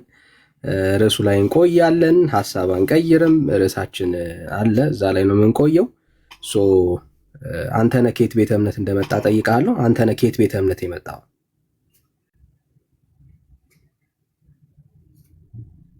አንተነህ ይሰማል? እሺ ተደብቃል። የመጨረሻ ጥሪ ላድርግ። እሺ አንተነህ ይሰማል? የመጨረሻ ጥሪ። እሺ ታችሁ ይሰማል። ሰላም አመሻችሁ። እሺ እግዚአብሔር ይመስገን። ከየት ቤተ እምነት? ለማንኛውም እኔን ስላስገባኝ አመሰግናለሁ። ከዚህ በፊት ከኤርሚያስ ጋር ብዙ አውርተን ነበረ። ከየት ቤተ እምነት ነው? አውርተን ነበረ። ጌታን ከየት ቤተ እምነት? ምናምን ሆኖኛል ተቀብያለሁ። እንዴ ነኝ በድንገት ነው ያስገባኝ። እሺ ክንፈ ሰላም።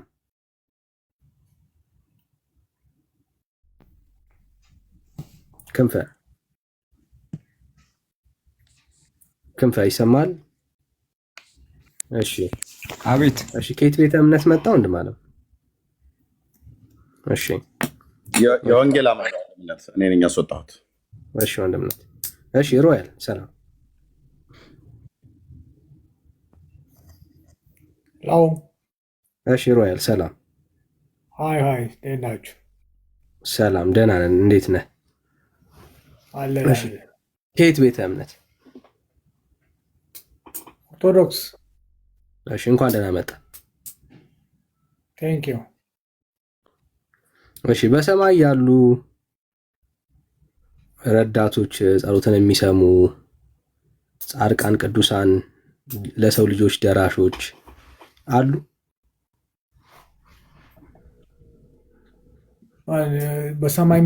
በሰማይ ያሉ እኛን የሚሰሙ ማለት ነው።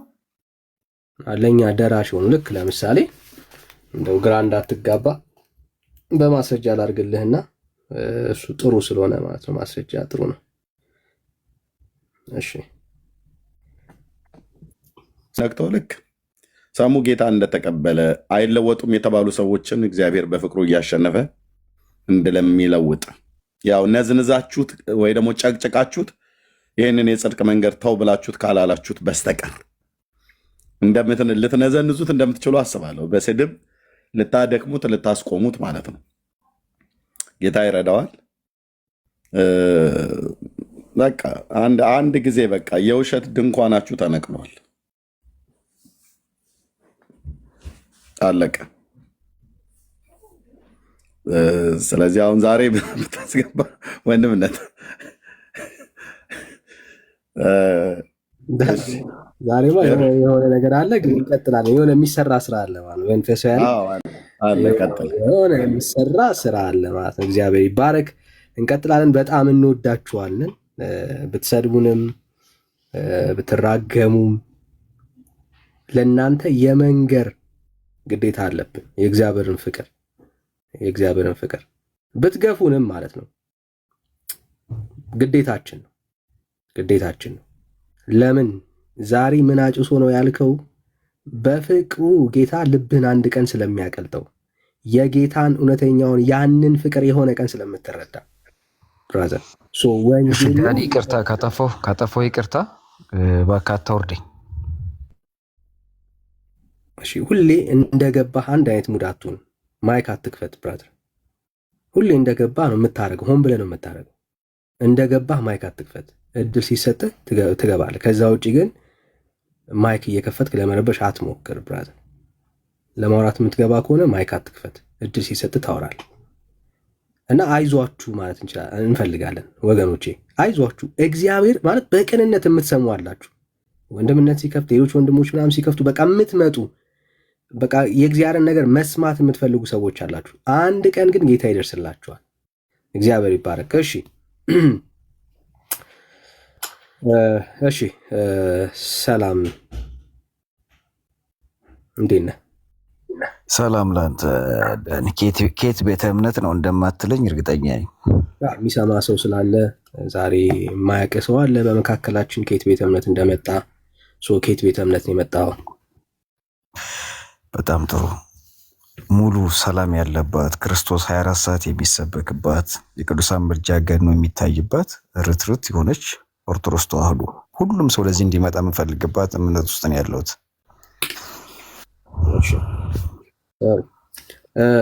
ከኦርቶዶክስ ተዋህዶ እሺ፣ በእኛ ኮንቴክስት ተረት ከሞላባት እንደማለት ነው ለእኛ ማለት ነው። ለአንተ እንደነገርከን ነው። ለእኛ ግን ተረት እንደሞላበት በእኛ ኮንቴክስት ደግሞ ፕሮቴስታንት ዝላይ ከሞላበት ይሄ ስድብ ውስጥ ባገባዳ ስታወራ ጸጥ ብዬ ነው የሰማው እና እኔ ሳወራ አትደረብራለ።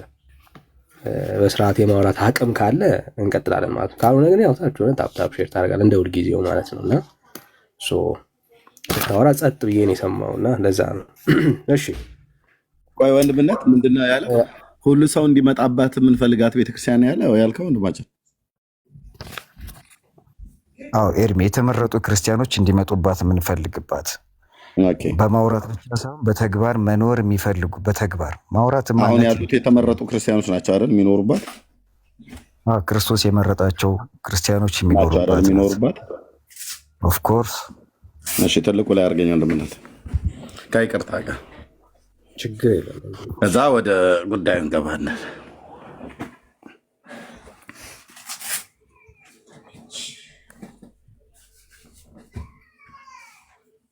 ንግግር ጨዋ ልትሆን ትችላለህ። እውቀቱ አቅጣጫ የለህም።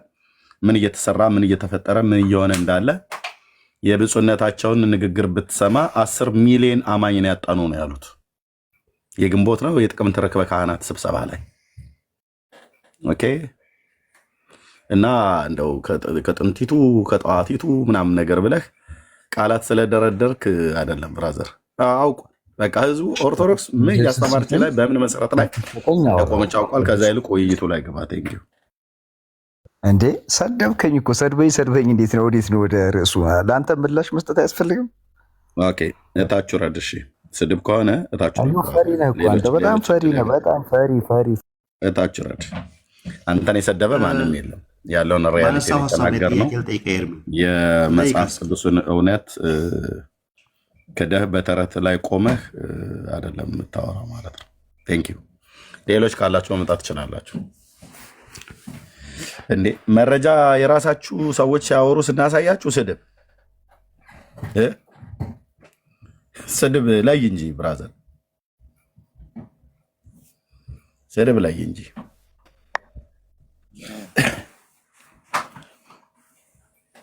እሺ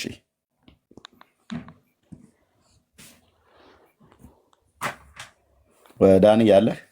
እሺ ወንድምነት። እሺ ትልቁ ላይ ያለ ታብታብ ያ ጸጋ ይብዛላችሁ። ግን ለምንድን ውይይት የማትቀበለው? ኦ ማይ ጋድ ዛሬ ቀለም ምንድን ነው? ቆይ ባልቴቱ ሙሉ ዛሬ ተቀጣለች። እርምዬ በዓል ካለ ነገር ዛሬ ምንድን ነው? እኔ የምለው ኤርሚ አርማጭሆ ድረስ እኮ ኢምፓክታችን ደረሰ። ጋይንት ደረሰ። አርማጭሆ ማለት እኮ ሰሜን ጎንደር፣ ጋይንት ማለት እኮ ደቡብ ጎንደር ወደ ወልዲያ የትና የት እዛ የደረሰ ኢምፓክታችን ፕሮቴስታንት ሆነ። ገበሬው ሁሉ እኮ ፕሮቴስታንት ነው አለ እኮ። እንግዲህ ያውቃሉ እነሱ መረጃ አላቸው። ሰንበት ትምህርት ቤት ተበላሉ እንዴ ታዲያ? ገበሬዎች እኮ ነው የገቡት። ገበሬዎች ፕሮቴስታንት ተገኙ እኮ ነው አሁን እየተናገረ ነበር። አርማጭሆ እኮ በረሃ እኮ መሸፈቻ እኮ ነው። አዎ በጣም ሰው እኮ የሚሸፍትበት ነው። መጨረሻ ሰሜን ጎንደር በጣም በረሃ ውስጥ ገበሬው አለ በጣም አስፈሪ ነው አለ እኮ ኤርሚ። ላይና ታች በጣም እንግዲህ የጀግኖች ሀገር ተብሎ የሚባለውም ተኳሽ አለበት ማለት ነው። አየህ ምንሽሩን እንደያዘ የኢየሱስ ክርስቶስን ጌትነት አዳኝነት ተነገረው። አሁን እዛ ገበሬው ፕሮቴስታንት ሆኗል። ገበሬው ፕሮቴስታንት ከሆነ ታውቃላችሁ የኦርቶዶክስ ህልውና ያበቀላታል። ዛሬ ዓመቱ ነው ነገ የወሩ ነው ብላ አትልም። ገበሬው ላይ ነው መስራት ያለብን። ገበሬውን ይሄ የግብፅ የቅኝ ግዛት አስተሳሰብ ከዓመት እስከ ዓመት ከወር እስከ ወር አርሰን አጭደን ወቅተን እንዳንበላ ማለት ነው። የግዝት ነው የዓመት ነው እየተባለ የወር ነው እየተባለ ባቄላችን እኮ እያየኑ እኮ ነው አረም የሚውጥብን። እንዳናርም የግዝት በዓል ነው እየተባለ ማለት ነው። ሚካኤል ነው ይላል። ዳር ያዝ ነው መባል ያለበት። ጊዮርጊስ ነው ይለናል። በማግስቱ እንዳናርም እንደ ተክልዬን በተክልዬ ትዳፈር ብሎ አይስ በ25 እንደ ቅዱስ መርቆሬዎስ እኮ ነው ይላል። ባቄላችን፣ ጤፋችን፣ ስንዳችን እኔ ደግሞ ገበሬ ስለሆንኩ በደንብ ይመለከተኛል። በደንብ 80 ሚሊዮን የሆነውን የኢትዮጵያውን ገበሬ እኔ ወክላለሁ። ይህንን ከተሜ ጠርጌ ጥግ አስይዝሃለሁ አልኩ። ጥግ ዞር በል። የጎንደር ገበሬ፣ የጎጃም ገበሬ፣ የትግራይ ገበሬ፣ የሸዋ ገበሬ፣ የኦሮሞ ገበሬዎች አርሰው ይብሉበት። ግብፅ የጫነችባችሁን ኮተት አምጥታችሁ እኛ ላይ አራግፋችሁ ህዝባችንን ድሃ አርጋችሁት አታኖሩትም። አርሰው ይብሉ። ፕሮቴስታንት ገበሬ የተገኘ ሻክ እኮ ነው አለ። ፕሮቴስታንት ገበሬ ከተገኘ ዛሬ ሰንበት ነው ነገ እንትን ነው ምናምን ነገር የሚባል የለም። ያርሳል፣ ያጭዳል፣ ይበላል ማለት ነው። እንደ ደቡብ ኮሪያ እንደ ቻይና ታድጋለህ ማለት ነው። ሰርተን እናድጋለን።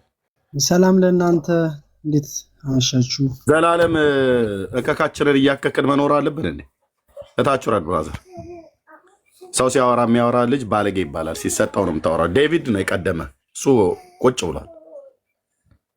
እና ሾኪንግ ነው ብሎ ያለው ለዛ ነው። እኔ የወንጌል አገልጋዮች ተሐድሶች የሚሆናችሁ ገበሬው ላይ ነው መስራት ያለብን። ወደ ገጠሩ ነው መሄድ ያለብን። ወደ ገጠሩ እውነቴን ነው የምላችሁ፣ ወደ ገጠሩ ነው መሄድ ያለብን።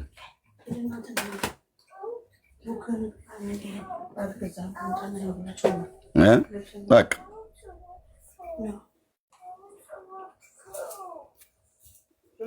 በግዝት አታስፈራረም። ኧረ ወግድልኝ የሚልህ ከዛ በኋላ ወግድ።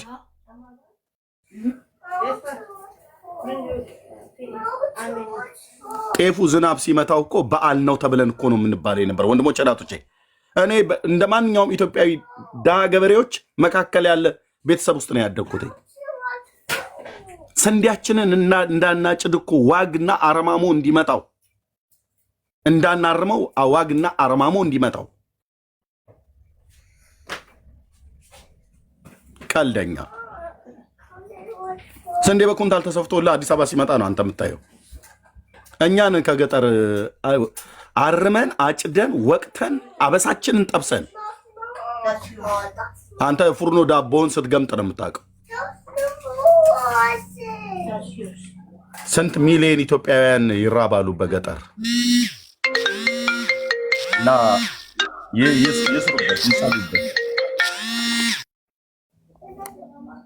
የጨዱበት ይስሩበት። እና ገጠሩ ላይ ገባ ሾኪንግ ነው ብሎ ያለው ቀጥሎ ምን ሊመጣ እንደሚችል ስለሚያውቅ ነው። ቴንኪዩ። ተሐድሶ ላይ የምትሰሩ ወንድሞች፣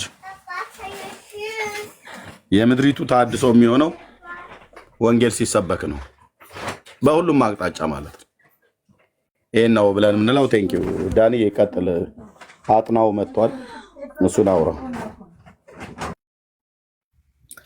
እሺ አጥናው፣ ሰላም እንዴት ነህ? ሰላም ሰላም፣ እንዴት ናችሁ? ሰው በመብል ብቻ ሳይሆን ዳቦ አድርገው ሲለው ሰው በመብል ብቻ ሳይሆን በእግዚአብሔር ቃልም ይኖራል ብሏል። እና ለመብል ጴንጤዎች ለመብል እንትን አትበሉ፣ በመብላት ብቻ አይኖርም። ጥሩ ሳትበሉ ማለት ነው። እሰይ። እሺ ግድ የለም ሀሳቡ ላይ እንቆይ።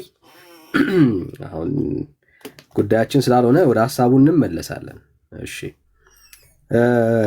ቤተ ክርስቲያን በነገረ ቅዱሳን ላይ ያላት እምነት መጽሐፍ ቅዱሳዊ እምነት አምናለህ? እኛ በመጽሐፍ ቅዱስ እኮ ነው የምንሄደው።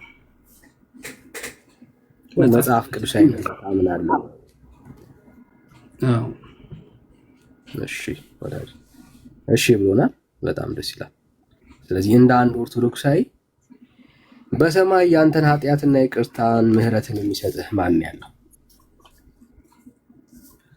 ምህረትን ይቅርታን የሚሰጥ እግዚአብሔር ነው። እሺ በሰማይ ያንተን ጸሎት ልመና የሚቀበል ማለት ነው? እግዚአብሔር። ከእግዚአብሔር ውጪ በቤተ ክርስቲያን ውስጥ የለም? ከእግዚአብሔር ውጪ ስትል ምን ለማለት ፈልገህ? ከእግዚአብሔር ውጪ ነው። እግዚአብሔር ከሆነው ከሱ ከእግዚአብሔር ከሱ ውጪ ሌላ እግዚአብሔር ከእግዚአብሔር ውጪ ሌላ ማንም ኃጢአትን እንትን የሚል የለም። ግን የእግዚአብሔር አገልጋዮች ደግሞ አሉ። ጸጋውን የሚሰጣቸው የእግዚአብሔር አገልጋዮች አሉ። ስለዚህ ከእግዚአብሔር ውጪ ደግሞ ሰማቸው ያልከን ያለው ከእግዚአብሔር ውጪ አላልኩም። የእግዚአብሔር አገልጋዮች ናርኩ። በደንብ አድርገህ ሰማኝ ዳንኤል። ሰማሁ እኮ እግዚአብሔር ማለት ቅዱሳን ማለት። ስለዚህ ያላልኩትን ወደ አፍያት እንትን አትበል። ከእግዚአብሔር ውጭ አይደለም ያልኩ። የእግዚአብሔር አገልጋዮች አሉ። እግዚአብሔር ጸጋውን የሰጣቸው አሉ፣ ማዳን የሚችሉ እግዚአብሔር ጸጋውን ያበዛላቸው አሉ። እነሱን ለማለት ፈልገህ ከሆነ አዎ መጽሐፍ ቅዱሳዊ ነው። እሺ እንዳንካካድ የምትለውን ነገር ልጻፍል። እንዳንካካድ እንድንግባባ ማለት ነው። እንድንግባባ ከዛ ያው የኃጢአት ይቅርታ ለማግኘት በሰማይ ወደሱ የምትጣራው የምትጮው አካል አለ። ማን ነው እሱ የአካል? እግዚአብሔር። እሺ እግዚአብሔር ፈጣሪ። እሺ እሺ ከእግዚአብሔር ውጭ አለ? ከእግዚአብሔር ውጭ አትበለኝ። ከእግዚአብሔር ውጭ ማንም የለም አልኩህ እኮ። እሺ ማንም የለም። እግዚአብሔር ጸጋውን ለሰጣቸው እነሱን እንትንላቸዋለን አለ ማለት ነው። አዎ ጸጋ አለ ማለት ነው። ጸጋ ይበዛላቸው አሉ። እግዚአብሔር የሚሰጣቸው ከእግዚአብሔር ሌላ ወደነሱ አለ። ከእግዚአብሔር ሌላ ቅድም የለም ብለኸኝ ነበርና የአቋም ለውጥ አመጣሁ። አለ ማለት ነው። የአቋም ለውጥ አይደለም፣ በደንብ አድርገህ ስለማትሰማ ነው። እሺ ደግሜ ልጠይቅ፣ በደንብ ስማኝ። ለኃጢአት መንጻት ወደሱ ወይ ደግሞ ወደሷ የምትጮህ በሰማይ ያለ አካል አለ ወይ? ለኃጢአት መንጻቴ እግዚአብሔርን ጠይቀዋለሁ።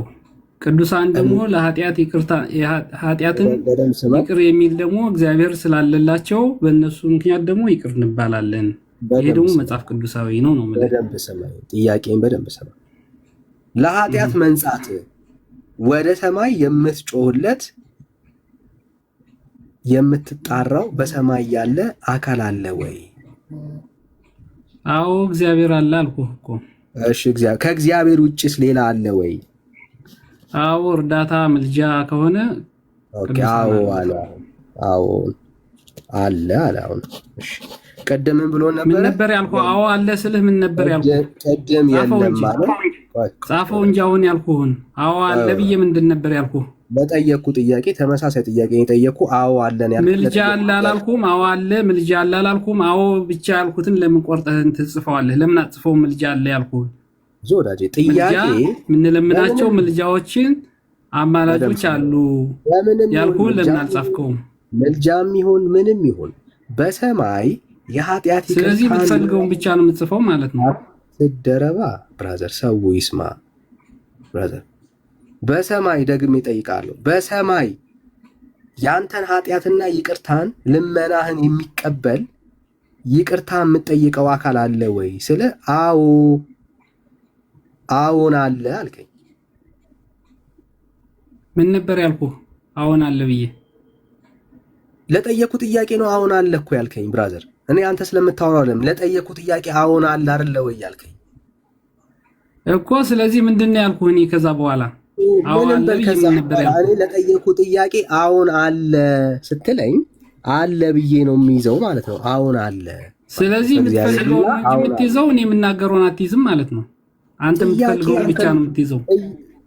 እኔ ምን ነበር ያልኩህ ወዳጅ? ይኸውልህ ጥያቄ አንተ የምትፈልገውን የምታወራበት አይደለም። እኔ የምፈልገውን ጥያቄ ነው ጠየቁ በሰማይ። ስለዚህ አንተ የምትፈልገውን ነው እንጂ እኔ የምናገረውን አትጽፍም ማለት ነው። ጥያቄውን ነው ከኔ ጋር እኔ ምንድነው የምትፈልገው? እንደዛ ካልሆነ እኔ የምመልስልህን ማጽፍ ከሆነ የራስህን ብቻ የምትጽፍ ከሆነ አንተ የምትፈልገውን ብቻ ቆርጠህ የምትጽፍ ከሆነ እኔ የምናገረው ምን ዋጋ አለው? ጥያቄ በምልጃም ይሁን በምንም ይሁን በላይ በሰማይ በደም ሰማይ በላይ በሰማይ የኃጢአት ይቅርታን ልመናን ለመቀበል ወደሱ የምትጮህለት አካል አለ ወይ? እግዚአብሔር አለ አልኩህ እኮ እግዚአብሔር አለ አልከኝ። ከእግዚአብሔር ውጪ ሌላ አለ ወይ ስለ አሁን አለ። ከእግዚአብሔር ውጪ ከእግዚአብሔር ውጪ አለ፣ ግን በምልጃቸው ነው አልኩህ። እሺ በምንም ይሁን አሁን እኔ አልጨነቅም። በምንም ይሁን አለ አልከኝ። ጥሩ አሁን የእግዚአብሔርን ቃል ክፈትና በላይ በሰማይ ያሉ ጩኸትን የሚሰሙ ልመናን የሚቀበሉ አካላቶች ካሉ አሁን ጥቅስ ነው የምጠቅሰው። የእግዚአብሔርን ቃል አሉ ብለሃል። አንወሻሽም። ሰው ሰምቷል። እኔም ጽፌ ያለው ማስረጃ አንጣ። አሁን አለ ብለሃል። እሺ መጽሐፍ ቅዱስ ክፈት። እሺ ልክፈት። እሱ ያስከው ክፈት። ዘጸአት 23:20 ክፈትልኝ። እሺ ዘጸአት 23 በሰማይ ያሉ አካላቶችን ሊያሳየን ነው። ኦልራይት እሺ ዘጸአት 23 ክፈተውና እንየው። ይሄው ልከፍትልኝ ዘጸአት 23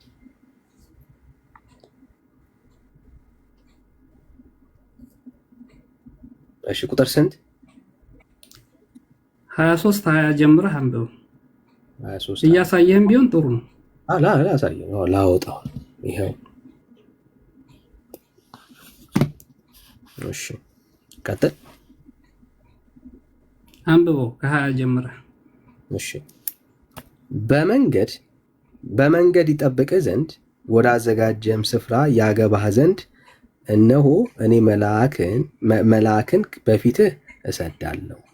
በፊቱ ተጠንቀቅ፣ ቃሉንም አድምጥ። ስሜም በእርሱ ስለሆነ ኃጢአት ብትሰሩ ይቅር አይልምና አታስመርሩት።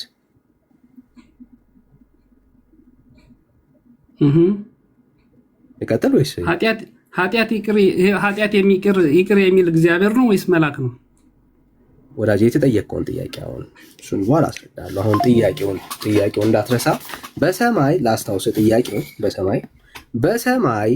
በሰማይ ኃጢአትን የሚያስተሰርይልህ ይቅርታን የሚቀበል በሰማይ ያለ አካል አለ እያልከን ያለው አሁን የጠቀስከውን ክፍል አወራ። አሁን ያመጣውልህ ምን ነው የሚለው ጥያቄ አይደለም። አሁን የምጠይቀን ይሄው አነበብኩልህ። ይሄው አስረዳ።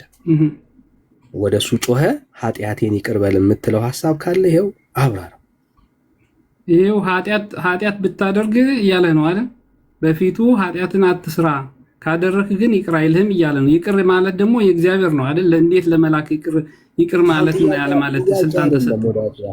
ይሄ መልአክ ማን እንደሆነ እናስረዳለን። ተምረህ ትወጣለህ። አሁን ጥያቄው አሁን ከጠየቅኩ ጋር ነው የምታያይዘው።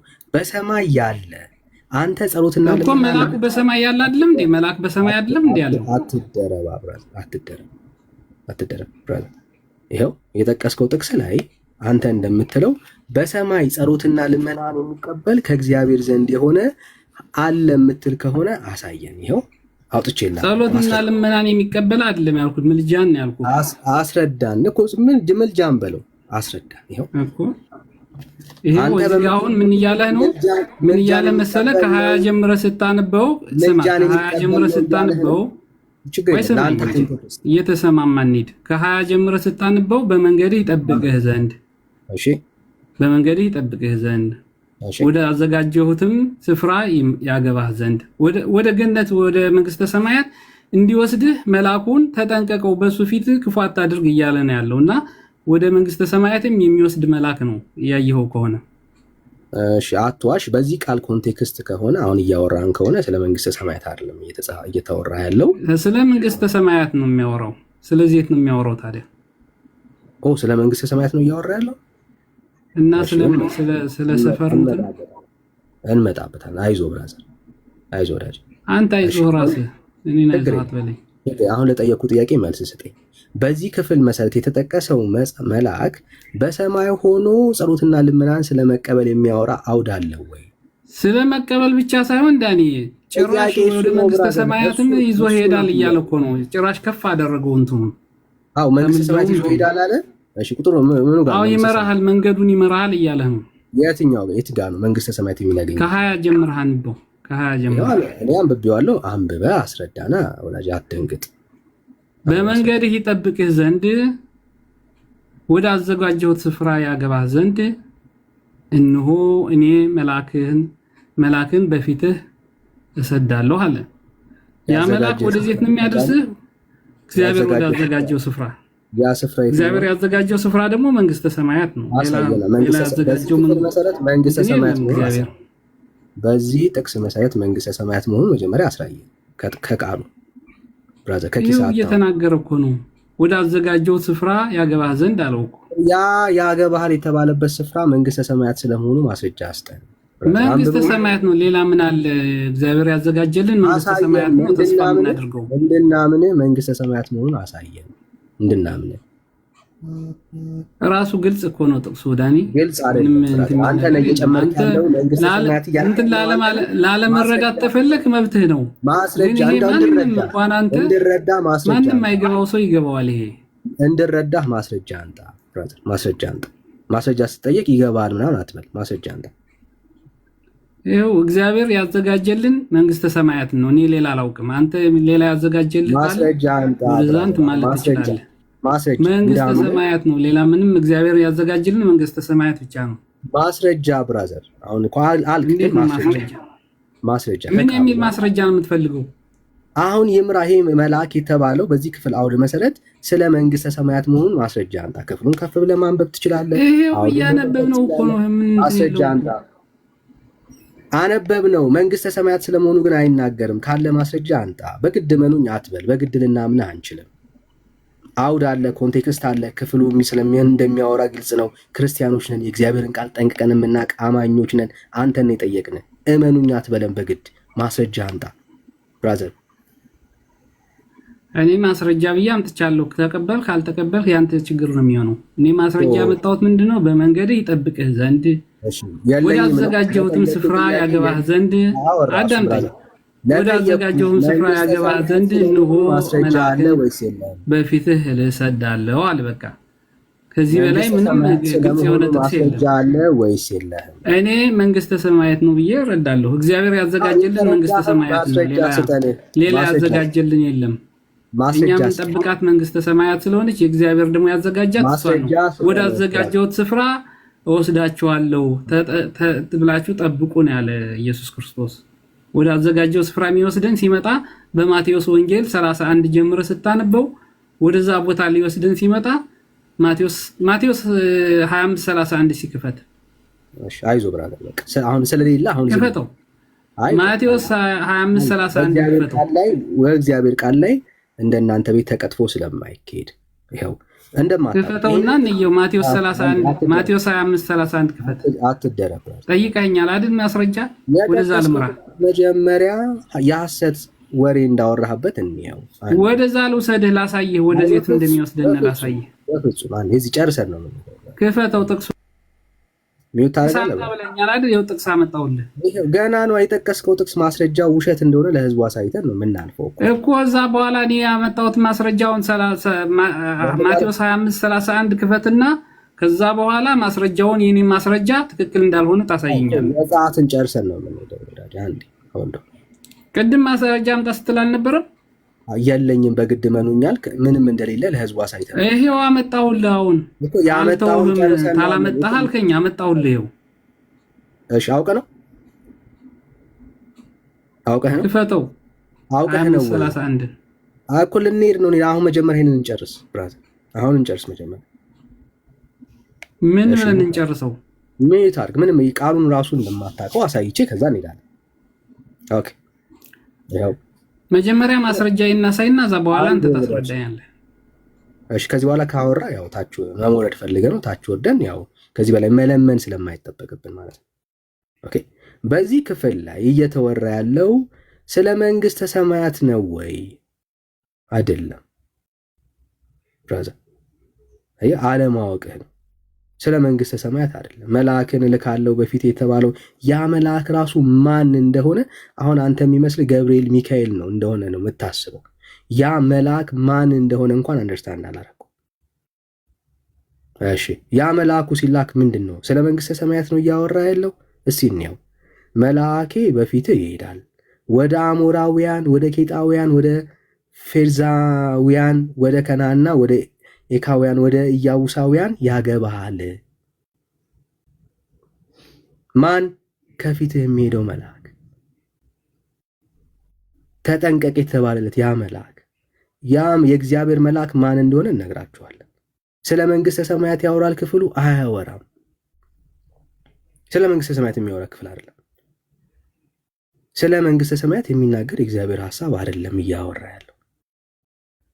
በእስራኤላውያኖች ባላቸው ጀርኒ ላይ እግዚአብሔር ራሱ እንደሚመራቸው ያ የእግዚአብሔር መልአክ የተባለው እሱ ራሱ ክርስቶስ ኢየሱስ ነው። ብራዘር፣ ገብርኤል ሚካኤል ወይ ደግሞ ሩፋኤል አይደለም ወዳጄ። እየተናገረ ያለው በዚህ ጀርኒ ውስጥ የሚመራቸው እሱ ራሱ እግዚአብሔር ነው።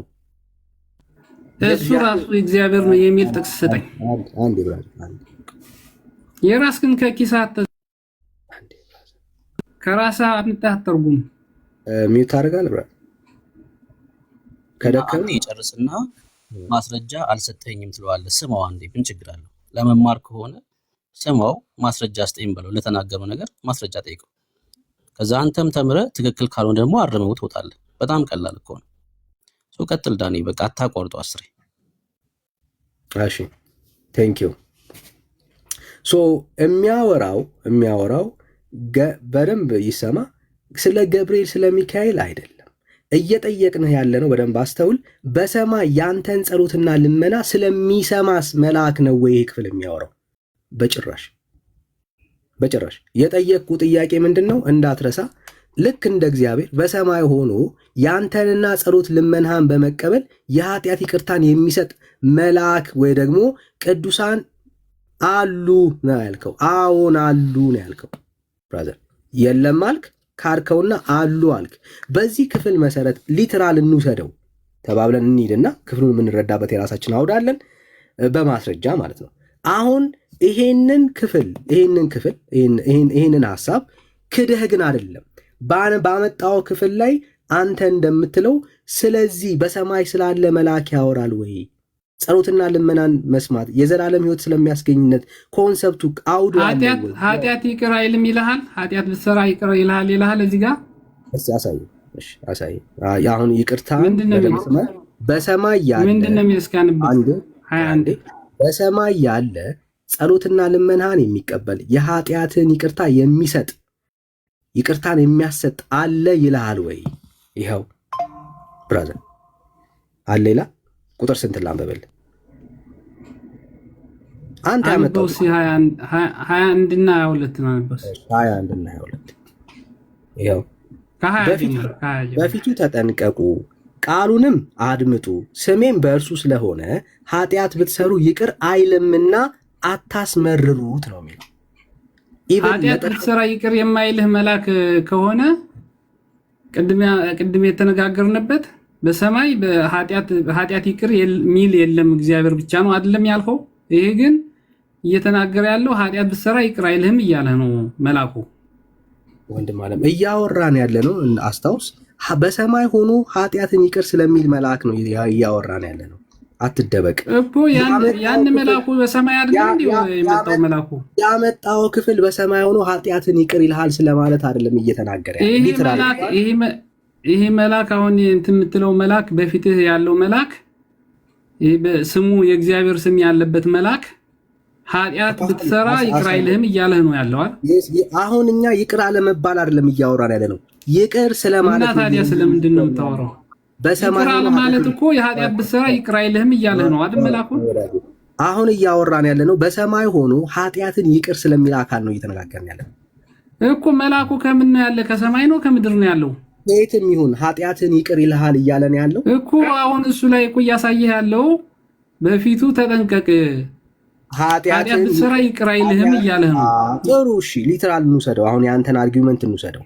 ኃጢአት ይቅር ይልሃል። እዚህ ክፍል ላይ ኃጢአትን በሰማይ ሆኖ ይቅር ይላል ወይ ነው ጥያቄው። ይላል። ቁጥር ስንት ነው ያነበብኩ? በሰማይ በምድር የምትለው ምንድን ነው? አሁን እየተናገረ ያለው ኃጢአት ብትሰራ ይቅር አይልህም እያለህ እኮ ነው። ከሰማይ ከምድር አትለይ እንትን አትበለው። አትደበቃ ብራዘር። ይኸው ኃጢአትን ይቅር የሚል ልክ እግዚአብሔርን እንደምትጠይቀው በሰማይ ያለ ኃጢአትን ይቅር የሚል አንተ ብራዘር ተጠንቀቅ፣ ኃጢአት ብትሰራ ይቅር አይልህም እያለህ እኮ ነው። ለምንድን ነው ያለው? ተቀበለው ቃሉን፣ የእግዚአብሔር ቃል ነው። ዳኒ የትም እንትን አትልም። አሁን ዝም ብለህ ወዲህ ወዲህ ብትል ምንም አያስሄድህም። ኃጢአት ብትሰራ ይቅር አይልህም ብሎሃል። ይቅር አይልህም በቃ መልአክ ነው። በሰማይም በምድርም የሚላክ መልአክ ነው። አንድ ይቅር ኃጢአት ይቅር የሚል አለ ወይ በሰማይ ነው የምትል ያለው አይደል? ይቅር የሚል ነው እያወራን ያለ ነው አይደል ብራዘር? እኮ ኃጢአትን ብትሰራ ይቅር የማይልህ መልአክ አለ በፊትህ ይላል። የለም አሁን እያወራን ያለ ነው ብራዘር፣ መደበቅ አያስፈልግም። በሰማይ ሆኖ ያንተን ኃጢአት ይቅር የሚል አሳይ። እሱ አሁን ያመጣው ጥቅስ ምንድን ነው የሚለው? እሺ በሰማይ ይቅር የሚል ኃጢአትን፣ እሺ ይኸው ሊትራሊ ቃሉን እንውሰደውና በአንተ አውድ መሰረት እየፈታው ስላለ ነው ክፍሉ ስለምን እንደሚያወራ በጣም ግልጽ ስለሆነ እሱ ማብራሪያ እንሰጥበታለን። በሰማይ ያለ ኃጢአትን ይቅር የሚል ይላል። ምኑ ጋር ነው ያነበብኩ? ይቅር ኃጢአትን ብታደርግ ይቅር ይልሃል እያለ ነው ያለው። ይቅር አይልህም እያለ ነው ያለው። ኃጢአት አትስራ በፊቱ ተጠንቀቅ። አንተ ዳኒ ተጠንቀቅ፣ ኃጢአት ብትሰራ ይቅር አይልህም እያለ ነው። ጥያቄው ምንድን ነው? አንተ እኮ የምትለው ያለው በሰማይ በምድር እያልኩ እኮ ያለው መልአኩ የት ነው ያለው? መልአኩ የት ነው ያለው? መልአክ ይቅርታ ያድርግልን ኃጢአት ብትሰራ እያለ ነው። ስለ መልአክ ፖዚሽን አለም እያወራን ያለው። ጥያቄው ምንድን ነው? ይቅር የሚል ነው ወይስ ይቅር የማይል ነው? ና አትደበቅ ብራዘር፣ ተመለስ ብራዘር። ተመልሻለሁ። ይቅር የሚል ነው ወይስ ይቅር የማይል ነው እያወራን ያለው? ይቅር የማይል መልአክ ከፊትህ አለ እያለ ነው ወዳጅ። ጥያቄው ግን ምንድን ነው? ጴንጤዎች ኃጢአት ብትሰሩ መልአኩ ይቅር አይላችሁም። ኃጢአትን ይቅር የማይል ነው ያሳየው። ኃጢአትን ይቅር የሚል ያሳየው። ይቅር አይላችሁም። ኃጢአትን ይቅር የሚል አንጣ ብራዘር። ይቅር አይልም ማለት ይቅር ይላል ማለት ነው። እስኪ ያነበው ጥቅሱን። ይቅር አይልህም እያለህ እኮ ነው። ጥያቄው ምን ነበር ብራዘር? በሰማይ ሆኖ ይቅር የሚል አለ መልአክ የሆነ በሰማይ ይቅር የሚል አለ ወይ ነው አይደል ጥያቄው? ስለዚህ አሁን ያመጣው ክፍል ላይ ሊትራል እንውሰደውና አንተ እንደምትለው በፊት የምሰድልህ መልአክ ኃጢአትን ይቅር የሚል ነው ብለን የምታነበው ይቅር የማይል ነው። ኃጢአት ብትሰራ ይቅር የማይል ነው ማለት አማርኛ እንዴት ነው ዳጂ? ጥያቄው ኃጢአትን በሰማይ ሆኖ ይቅር ስለሚል ነው እየተነጋገርን ያለ ነው። አንተ ሊትራል ሊትራል ወሰደውና ኃጢአት ብትሰራ ይቅር አትልም ነው አይልም ነው መልአኩ ብራዘር። ላምብብል አይዞህ፣ ረጋ በል፣ ስሜት ያቱ አይዞህ አንተ ብራዘር። አጥና ኦኬ። መልሱ እኮ ግልጽ ነው። መልሱን እኮ አጥናው መልሶታል። ምንድነው ወንድምነት በሰማይ ሆኖ በምድር የሚሆን መላእክት ሲጀምር ይቅርታ አድራጊ ወይ ደግሞ ኃጢአትን ይቅር ባይ አይደሉም። የባህሪያቸውም አይደለም። ኃጢአትን ይቅር አይሉ። ኃጢአትን ይቅር የሚል የእግዚአብሔር ባህሪ ነው። ኃጢአትን የሚያስተሰርይ እግዚአብሔር ነው። ከመላእክት ወገን በብሉይ ኪዳን ታሪክ ውስጥ አንድም ቦታ ላይ እደግመዋለሁ፣ አንድም ቦታ ላይ ይሄንን ነገር ያደረገ የለም። በዚህ ክፍል ላይ የተጠቀሰው ክፍል በፊቴ መልአኬን እልካለሁ ኃጢአትን ብታደርግ ይቅር አይልህም ነው። ምክንያቱስ የተሰጠ ኮማንድ አለ ለእስራኤል ሕዝብ። ከዛ ከተሰጠው ኮማንድ እልፍ ቢሉ የሚመራቸው የእግዚአብሔር መልአክ ይመታቸዋል። ኮማንዱን ያውቃል፣ ትእዛዙን ያውቃል። ከዛ ቢያልፉ እግዚአብሔር ተሸክሞ እንደሄደው እንደዛ አይሸከምህም ነው እንጂ ኃጢአትህን ይቅር ይልሃል አይ እኮ። አሁን ኃጢአት ብትሰራ ማለት ነው ኤርሚ። አሁን አንተ ኃጢአት ብትሰራ ይቅር አይልህም እያለህ እኮ ነው። ምንድነው ኃጢአት የሚሰሩት? የእስራኤል ኃጢአት ምን ነበር? በምድረ በዳ ሲጓዙ ከኮማንዱ ፈቀቅ ማለት ነው አይደል? ከተዛዙ ከእግዚአብሔር ውጭ ከሆንክ ይቅር አይልህም እያለህ ነው እኮ። ሌላ ብራዘር አይልም መጽሐፍ። ከእግዚአብሔር ውጭ አይልም። ከኮማንዱ ኮማንድ አለ አይደል? ትእዛዝ ህግ አይደል አይደል? ተሰጣቸው አጥናው ትእዛዝ ማለት ነው። ትእዛዝ ተሰጣቸው አይደል? እኔስ እያልኩ ያሉት እሱን እኮ ነው። ትእዛዝ ከእግዚአብሔር ትእዛዝ ስትወጣ ለእስራኤል ልጆች እየተደማመጠ ለእስራኤል ልጆች የተሰጠው ትእዛዝ ምን ነበረ? ለእስራኤል ልጅ ከእግዚአብሔር ውጭ ሌላ አታምልክ፣ ወንድምህን ውደድ፣ ብዙ ነገር 10 እንትኖች አሉ አይደል? ትእዛዛቶች ከነሱ ራሱ ብትወጣ የእግዚአብሔር መልአክ ይቅር አይልህም፣ ተጠንቀቅ በፊቱ እያለህ ነው። ኦኬ፣ የወንድምነት ጥያቄ በሰማይ ሆኖ ኃጢአትን ይቅር የሚል አለ ወይ ነው ያንተ መልአኩ ይቅር አይልህም እያለ እኮ ነው። በሰማይ ሳይሆን አሁን እዚህ ላይ እያዘዘ ያለው ጥያቄው ሳይገባ እኮ ነው መልሰው። የወንድምነት ጥያቄ ምንድን ነው? ኃጢአትን ይቅር የሚል አለ ወይ በሰማይ ሆኖ ነው ያለ። አንተ ደግሞ መልአኩ ኃጢአትን ይቅር አይልም። ይቅር አይልም፣ ልክ ነው። ኃጢአትን ይቅር አይልም መልአክ። ምክንያቱስ የእሱ ስራ አይደለም፣ አይመለከታቸውም መላእክት። የአንተን ኃጢአት ይቅር ማለት ይቅር ያለ ማለት አይመለከታቸውም። የተሰጠ ኮማንድ አለ፣ ትእዛዝ አለ። የተሰጠውን ትእዛዝ ከተላለፈ ይመታሃል ነው። ታቃይ ነው ጌታ ለህዝቡ የተናገረ ይመታሃል። ስለዚህ ይቅር አይልህም፣ ኃጢአት ተሰራ ይቅር አይልህም እያለ እኮ ነው። እንደማመጥ እያዳመጥኩ እኮ ነው። ኦኬ፣ ምህረተ ብዙ፣ ታጋሽ፣ ሩህሩህ፣ ባለ ብዙ ምህረት እግዚአብሔር ነው። እስራኤልን እግዚአብሔር ስለተሸከመው እንጂ ጌታ እንዳለው በመልአክ እጅ አሳልፎ ሰጥቶት ቢሆን ኖሮ ዘር ትውልዳቸው በምድር አይገኝም ነበር። አጭደው ነበር የሚተዋቸው። በዳዊት ዘመን እንኳን በኢያቡሳዊ በኦርና አውድማ ላይ በአንደኛ ዜና መጽሐፍ ምዕራፍ 21 ላይ ያየ ነው። ኢየሩሳሌምን የሚቀስፉ እግዚአብሔር መልአክን ላከ ይላል። በዳዊት በደልና ኃጢአት ምክንያት ነው። ልብ በል። የተመዘዘ ሰይፍ የያዘ በኢያቡሳዊ በኦርና አውድማ ማለት አሁን ቤተ መቅደሱ የነበረበት መስጊዱ ያለበት ቦታ ማለት ነው። የኦርና አውድማ ነው የሚባለው። እዛ ጋር የተመዘዘ መልአክ የተመዘዘ ሰይፍ የያዘ መልአክ አየ ዳዊት። እግዚአብሔር ነው መልአክ ኢየሩሳሌምን ሊያጠፉ የላካቸው። አንድ መልአክ እግዚአብሔር ልኮት ሂድና አጥፋ ብሎ ወይ ይሄኛው ያሳዝናል ብለው የተዉት የለም። ትእዛዝ ነው። በትንቢተ ሕዝቅኤል መጽሐፍ ምዕራፍ 8 ላይ ልክ እንደዚሁ ኢየሩሳሌምን የሚያጠፉ መላእክትን እግዚአብሔር ላከ። አንደኛ ዜና መጽሐፍ ምዕራፍ 21፣ ትንቢተ ሕዝቅኤል መጽሐፍ ምዕራፍ 8። ብራዘር አንድም ቦታ ላይ ኃጢአት ይቅር ሲሉ አታይም። ኦኬ፣ አጥፉ ብሎ ያላቸውን አጠፉ። በሰዶም በገሞራ ሄደው ከተማይቱን እንዲያጠፉ እግዚአብሔር ላከ፣ መልአክን አጠፉ። አንተን ኃጢአትን ይቅር የሚል መልአክ የለም። የወንድምነት ጥያቄ በመጀመሪያ ይግባህ። በሰማይ ኃጢአትን ይቅር የሚል ብሎ ሲልህ አንተ በምድር መተህ አታውራ። በምድር የምታወራ ከሆነ መልአክ መጥተው ለዳዊትም ለእስራኤልም አዝነው ሰይፋቸውን አልመዘዙም። ራሱ እግዚአብሔር ነው። አንደኛ ዜና መጽሐፍት ላይ አሁን በቃህ፣ ሰይፍን ወደ እፎቱ መልስ አለው ይላል።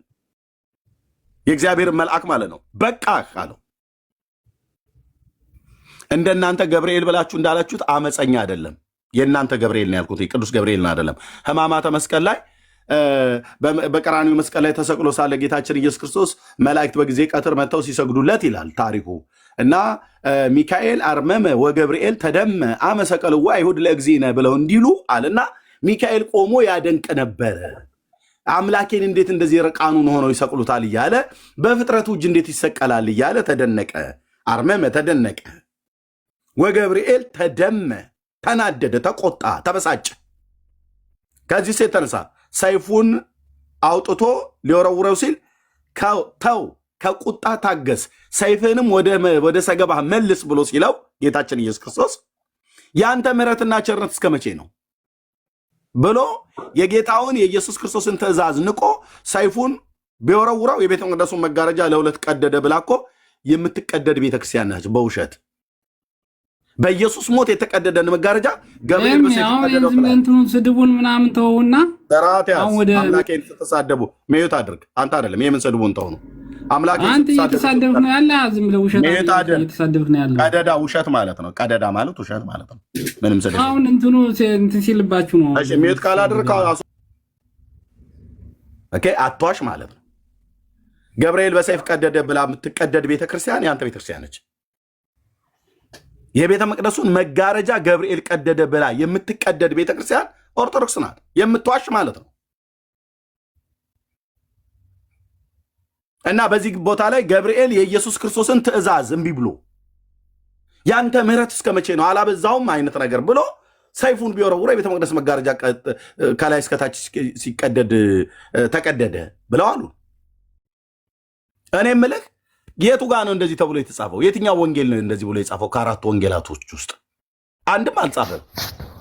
የአንደኛ ዜና የኢያቡሳዊ ኦርና አውድማ ላይ ያለውን ዳዊት ያለውን ይኸው ነገርኩ። ሄዱና ግቡና ይሁት። በትንቢተ ሕዝቅኤል ላይ እግዚአብሔር ከተማይቱን የሚያጠፉ መላእክትን ላከ እና አጠፉ። መላእክት ኮማንድ ይሰጣቸዋል፣ ትእዛዝ ይሰጣቸዋል ከሰራዊት ጌታ ከእግዚአብሔር ዘንድ ሂድና ሰዶምና ገሞራን አጥፉ፣ ይችን ከተማ እናጠፋት ዘንድ እግዚአብሔር ልኮናል ነው ያሉት። እዛ ጋር ማነው ዘፍጥረት መጽሐፍ ምዕራፍ 19 ላይ ማንን ራርተው አዳኑ? ከዛ ቦታ ላይ ማንንም አላዳኑ። ሎጥን ብለህ ብትል የራራለት እግዚአብሔር ነው፣ ጻድቅ ሰው ነው፣ በዛ ይኖር ነበረ። የእግዚአብሔር መልአክ አስቸኩለው እጁን ይዘውት አወጡት ይላል። ጻድቁን ከኃጢአተኛ ጋር ሊያጠፋ እግዚአብሔር ፍቃዱ ስላልነበረ በሴሰኛ ኑሯቸው ጻድቅ ነፍሱን እያስጨነቀ ይኖር ነበር በመካከላቸው። ተጽፏል አዲስ ኪዳንም ላይ። የቱ ጋር ነው መልአክ የሰውን ኃጢአት ይቅር ሲሉ ያየኸው? ያለ ስራቸው ስራ ትሰጣላችሁ።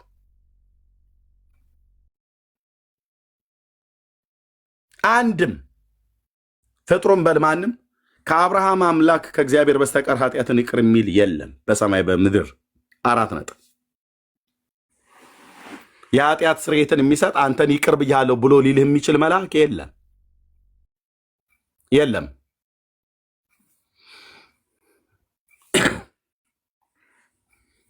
ስለዚህ እንደዚህ አይነትን ውሸት ላይ ቆማችሁ ያልሆነ ቃል አታገናኝ። ያመጣው ጥቅስ እንኳን ራሱ እኮ ኃጢአትን ይቅር አይልም ነው። ምክንያቱስ የመልአኩ ስራ አይደለም፣ የመልአኩ ባህሪ አይደለም ኃጢአትን ይቅር ማለት። እና እግዚአብሔር ምን እያለው ነው? ይመታል ነው። ትእዛዝ ሰጥቶታል እስራኤልን። አዎ ከዚህ በኋላ ከእናንተ ጋር አልሄድም ብሏቸዋል። ስላስቆጡት ስላበሳጩት አምላኬን ማለት ነው፣ ስላስመረሩት አልወጣም ከእናንተ ጋር አልሄድም ብሏል።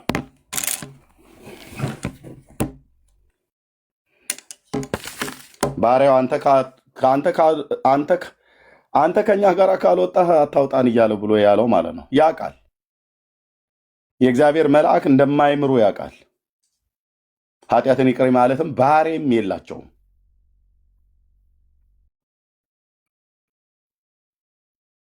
ይቅርታው፣ ቸርነቱ፣ ምሕረቱ ለዘላለም የሆነ የእስራኤል አምላክ እግዚአብሔር ብቻ ነው ኃጢአትን ይቅር የምትል እንጂ የሆነች ሴትዮ ከሞተች በኋላ በዛ በሰማይ ሆኖ ኃጢአቱን ይቅር ብየዋለሁ ብላ የምትልህ ለአንተ ማንም የለም ነው ብለህ የምንለው። ቴንኪው ተባረኩ ወንድምነት። ጥያቄውን እኮ ራሱ መልሶታል።